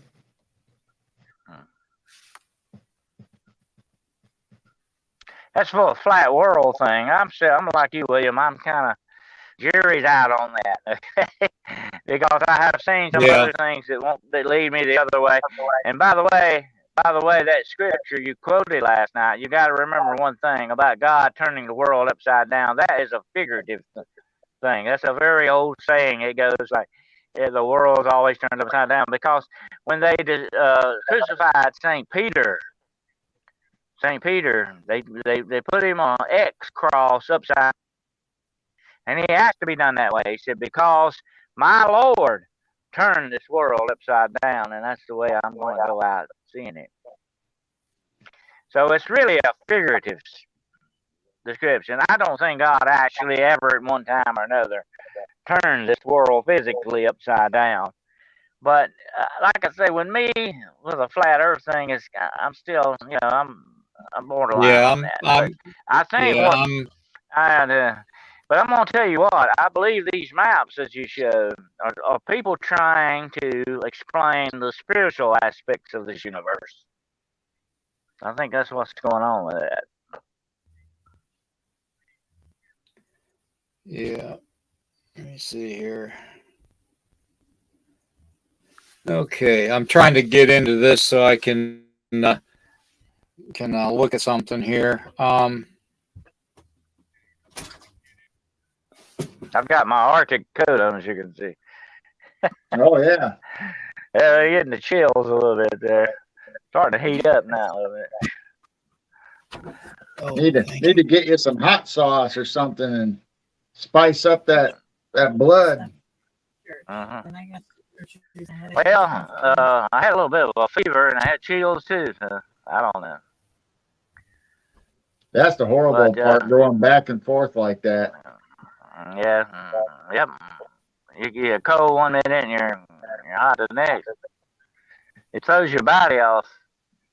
It really does. But I think it was something I ate actually. I don't know. I don't know if it was or not. But anyway, I was feeling fine yesterday afternoon. It was about 5 or 6 o'clock, and I love grapes, and I bought some grapes at Walmart. Of course I wash them, I clean them, but still, you never know. But I just kind of eat a handful of them. That's all I did. It wasn't that many. And I started getting kind of queasy like, after that. And then all night long, I have not slept all night. That's why I look like warmed over death here. Wow. Of course, I always look like warmed over death, but that's another story. Here we go. Here we go. Put that in your pipe and smoke it.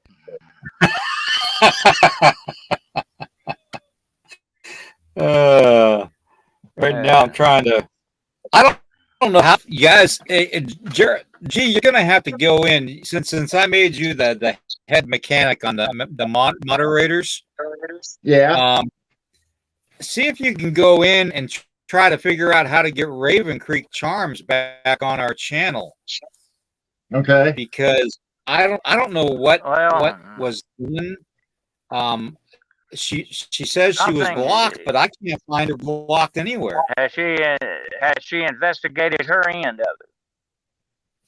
Has she been looking around? Have you Raven Creek? Are you checking your stuff and make sure that you're good with that? Because it's got to be a solution to it. I've been thinking about it. I've been thinking about trying to figure out what the heck could be doing that. And I just have to wonder, William, if there's not some kind of outside influence involved in that. That looks like something hackers would do. That looks like something a hacker would do to me. Well, it happened the same night you guys had those guys from Twitch on, right? I know guys that can go into your computer when it's asleep and do what they want to. Believe me, it's amazing what these hackers can do, especially these guys in the dark net. It's amazing. We've been having an undue amount of influence here, interference lately, and a lot of people across StreamYard have, and I don't think it's a lot can be laid on the altar of the technical. I think there's some outside influence that's doing a lot of this stuff, without a doubt. Yeah, and exactly. This makes me very suspicious. I'm gonna tell you what. Let me give you a quick example. You remember, William? You started a Weirdo Warrior thing on the Messenger. You know, we can all get on there and talk. You know what? Well, you know, for some weird reason, I don't know why, it's knocked me completely out. You need to send me another invitation on that when you get a chance. It's knocked me completely out of that. I can't even access it. I saw on there where it said you left the group. I don't. Why? I did not do that.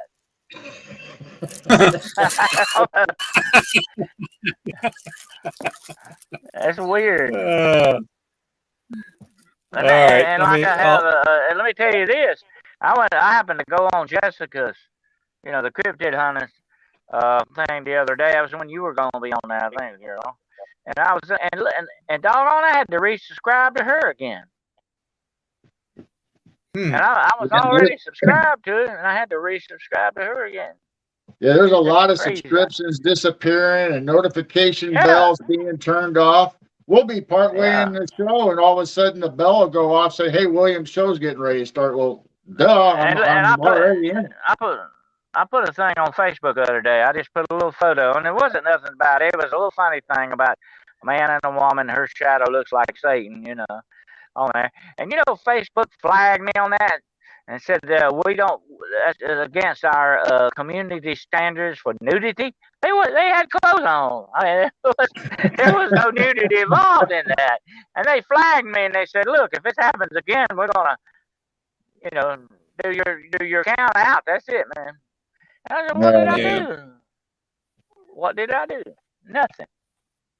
Crazy stuff, man.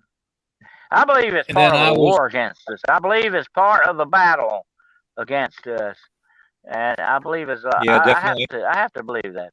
Mm-hmm. Yeah, I agree.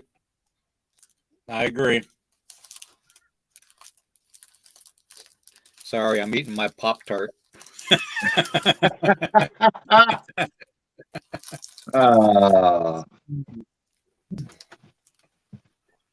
Those of you that know me know I love my chocolate. Yeah. Well, you know something I don't know, and I've mentioned this before.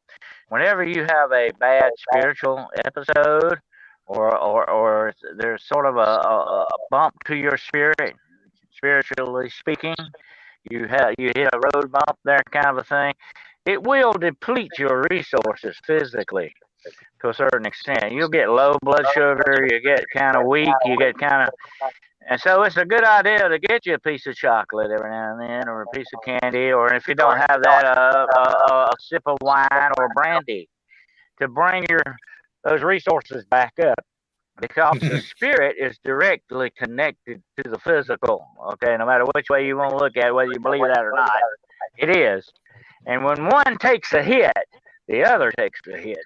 You know. Right. So you need to always be aware of that. It's kind of like an earthquake too. Once you have that first instance or that major hit, then you'll have little ripples after that too. It'll kind of. Oh yeah. You'll be up and down a little bit.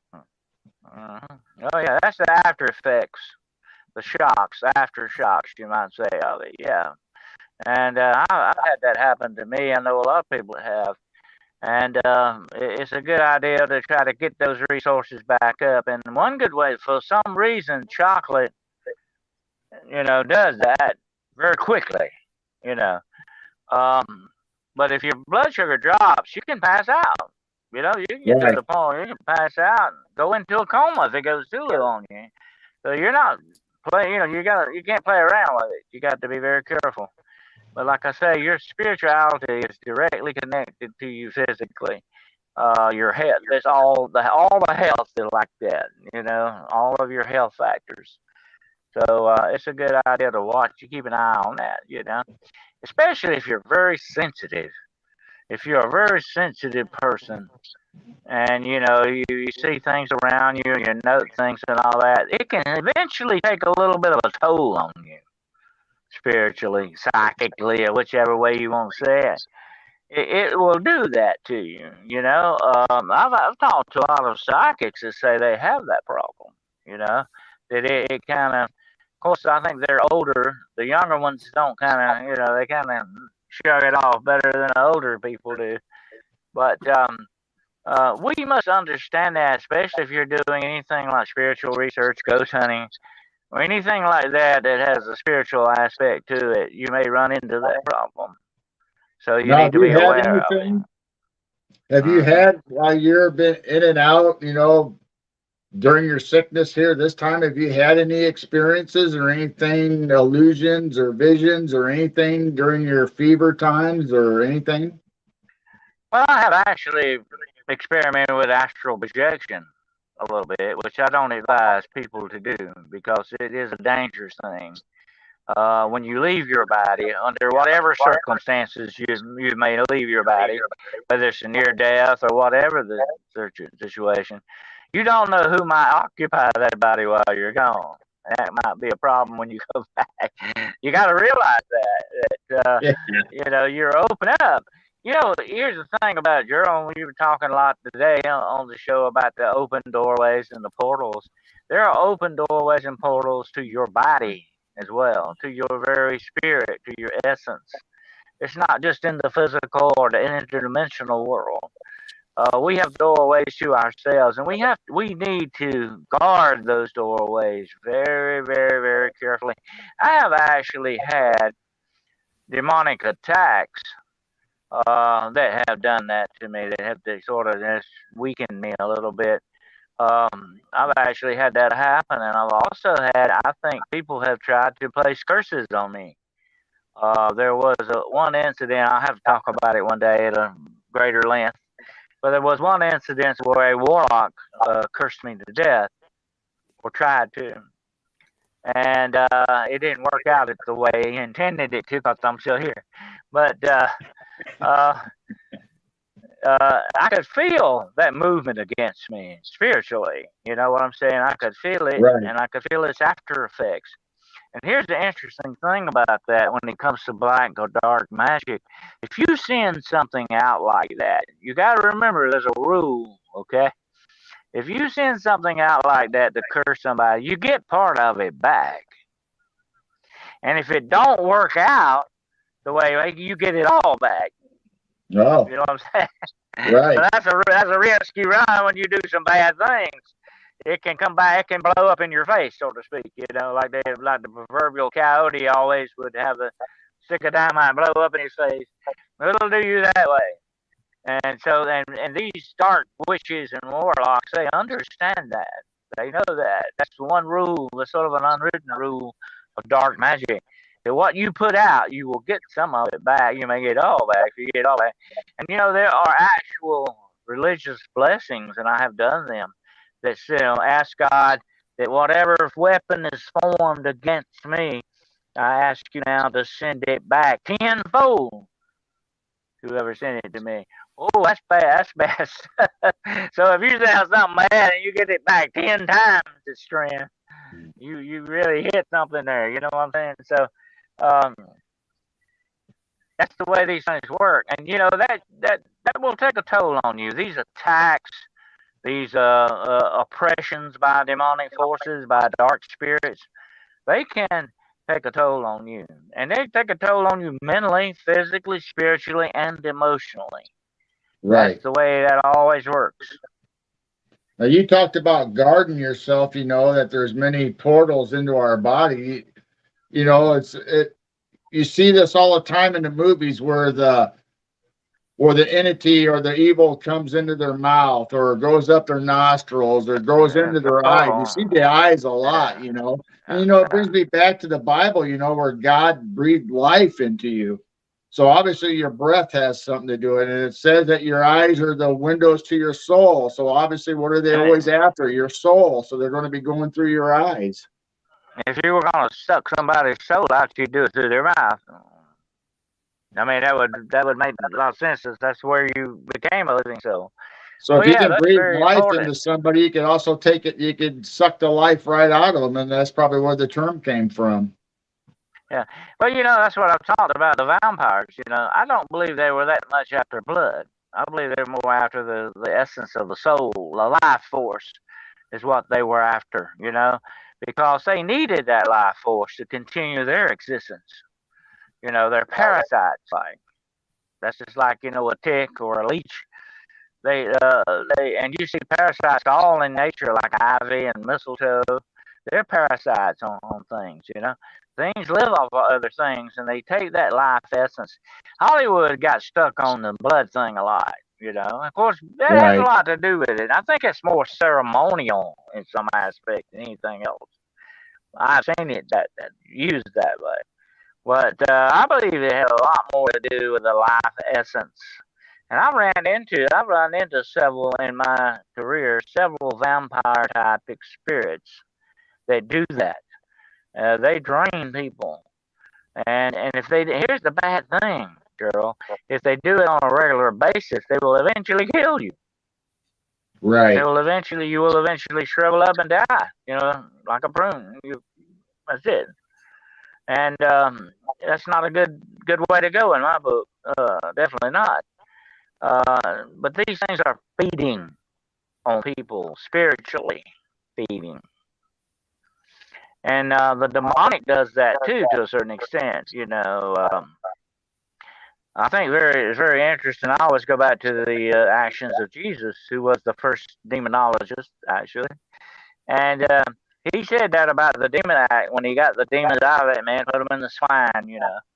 And he said, "Now get this man, clean him up. You know, clean him up, give him something to eat." You know, he was shaky after that ordeal. Give him something to eat, and then take him to church. Why? Because we don't want the demons to come back and find him empty. Take him again. You know, blocked user. I can't see what that says. No users currently blocked. Yeah. So see there, it's got to be something other than. I believe it's some kind of a hack of some sort. That's what I think. That's YouTube. That's the YouTube channel. There is currently nobody blocked. Uh-huh. Yeah, I don't know. I don't know how to explain that. Something's going on weird. Yeah, like I said, that just falls outside of the norm to me.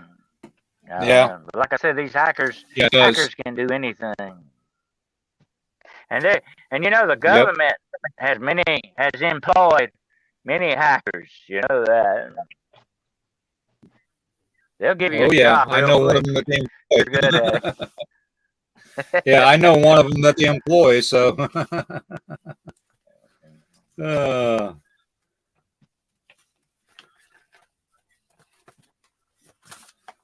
me see here. But you know what I was going to say, the most favorite thing that Jesus said to me in the Bible, and this is a very direct quote: "Behold, I give unto you power to tread on scorpions and serpents, and over all the power of the enemy, so that nothing by any means can harm you."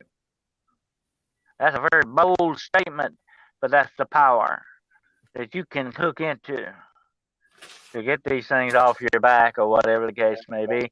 And here's another thing, and we need to all do this. We need to pray for discernment and the opening of our spiritual eyes. We need those eyes open more and more and more as time goes on in this world, because things are coming, people. You know, I hate to say it, but it's coming. It's going to come down the line, and it's coming quicker than I ever would have thought possible, really. And it's like was said on your show last night, you know, in 2024 or 2025, something is supposed to happen. I believe it's the Great Reset that's coming. And by that, the reset's talked about in the Bible too, by the way, just by another name. But it's coming, and it's going to be bad. And we need to open our spiritual eyes as well as our physical eyes to the things that are going on around us. And here's one more thing I want to say, and I think we ought to all get a handle on this, okay? Look at Budweiser. Look at Budweiser. We still have the power. All we need to do is exercise it, if we will. We have the power. We still have the power. We can hurt them where it really hurts, you know, in the pocketbook. We still have that power, but look, will we utilize it? That's the problem. You know, we need to utilize it, but will we? Preach it, brother. Well, Go in your settings and choose advanced and do the free upgrade to your account, Raven. Try that. I think you tried that one time before, if I'm not mistaken, but try it again and see. You go in your settings and choose advanced and do the free upgrade for your account. That sounds kind of reasonable. It'd be worth a shot anyway. Yeah. I just don't understand how she can be blocked. It had to be something hot.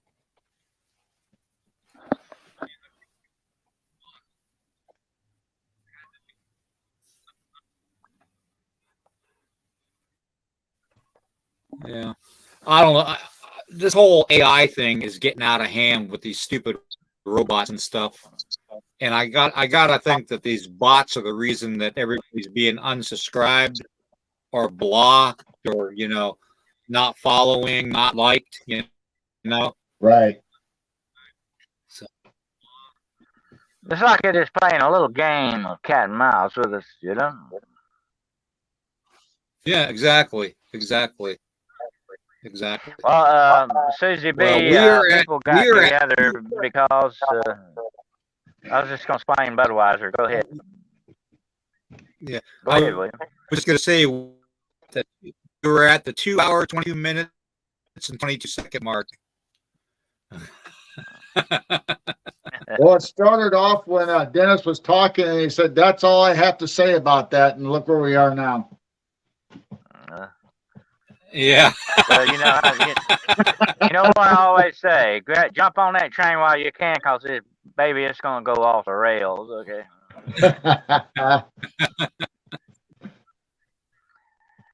Well, Budweiser, they're doing a boycott on Budweiser because of the transgender thing. People have really hurt Budweiser bad, and that shows you people still have the power. That's what I'm saying. That's a perfect example. About the accounts from my side, I just checked, so I don't know. I don't know. It's weird. It sounds like you've been hacked or something. I don't know.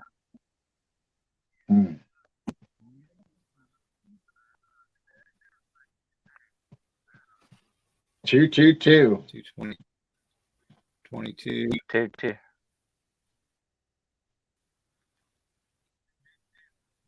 All right. Well, I think Dennis needs to get his rest. Yeah, he better get stay away from the grapes. Stay away from the day old grapes, and I'm gonna go. Make sure he stocks in the up corner for a while, guys. Okay. All right, brother. You go ahead and get your rest. We love you, and we'll see you in the morning. Okay. All right. Adios. Yeah. All right. And Gerald, I'll see you in the morning. Everybody will walk in here on the morning tomorrow morning at 10 a.m. So join us tomorrow. We'll continue the chat, and we'll go from there. I want to thank everybody in the chat for being here. Susie B, Raven Creek, Hero, Tracy, my lovely wife. Also, and I said it at the beginning of the broadcast, I want to wish our moderator, Darcy, a very, very happy birthday. Like I said, she's finally 21. She's legal age to drink. So no, and that's a joke. Okay, I know. She's older than 21. Okay. All right. Anyways, happy birthday to her. To say, Dennis. Whenever you're done, I got something to say. Okay. Rocky, thank you for being here, Rocky. Scott, Karen, like I said, Susie B, Raven Creek, so many people. Polaris sucks. Okay. Good to see you too. I think. Sorry, I'm not good myself. But I want to thank everybody, Thea Price, just everybody for being here. it means the world to me. It means the world to G and to Dennis. So thank you all, the Weirdo Warriors. God bless you all. May blessings of light come to you, blessings of money, wealth, love, happiness, health come to you all. And we will see you all in the morning at 10 a.m. Okay. And believe me, please, please like, heart, share this out, and subscribe to the channel. Okay. Everybody, we love you, and we will see you all in the morning. All right. I just want to remind everybody that tonight I'm going to be on Jessica's show on SOR, where we're going to dig into what the paranormal behind us has been happening and our backyard investigation into the lights in the skies that we've been videotaping. Cool. All right. That sounds good. Something to watch then.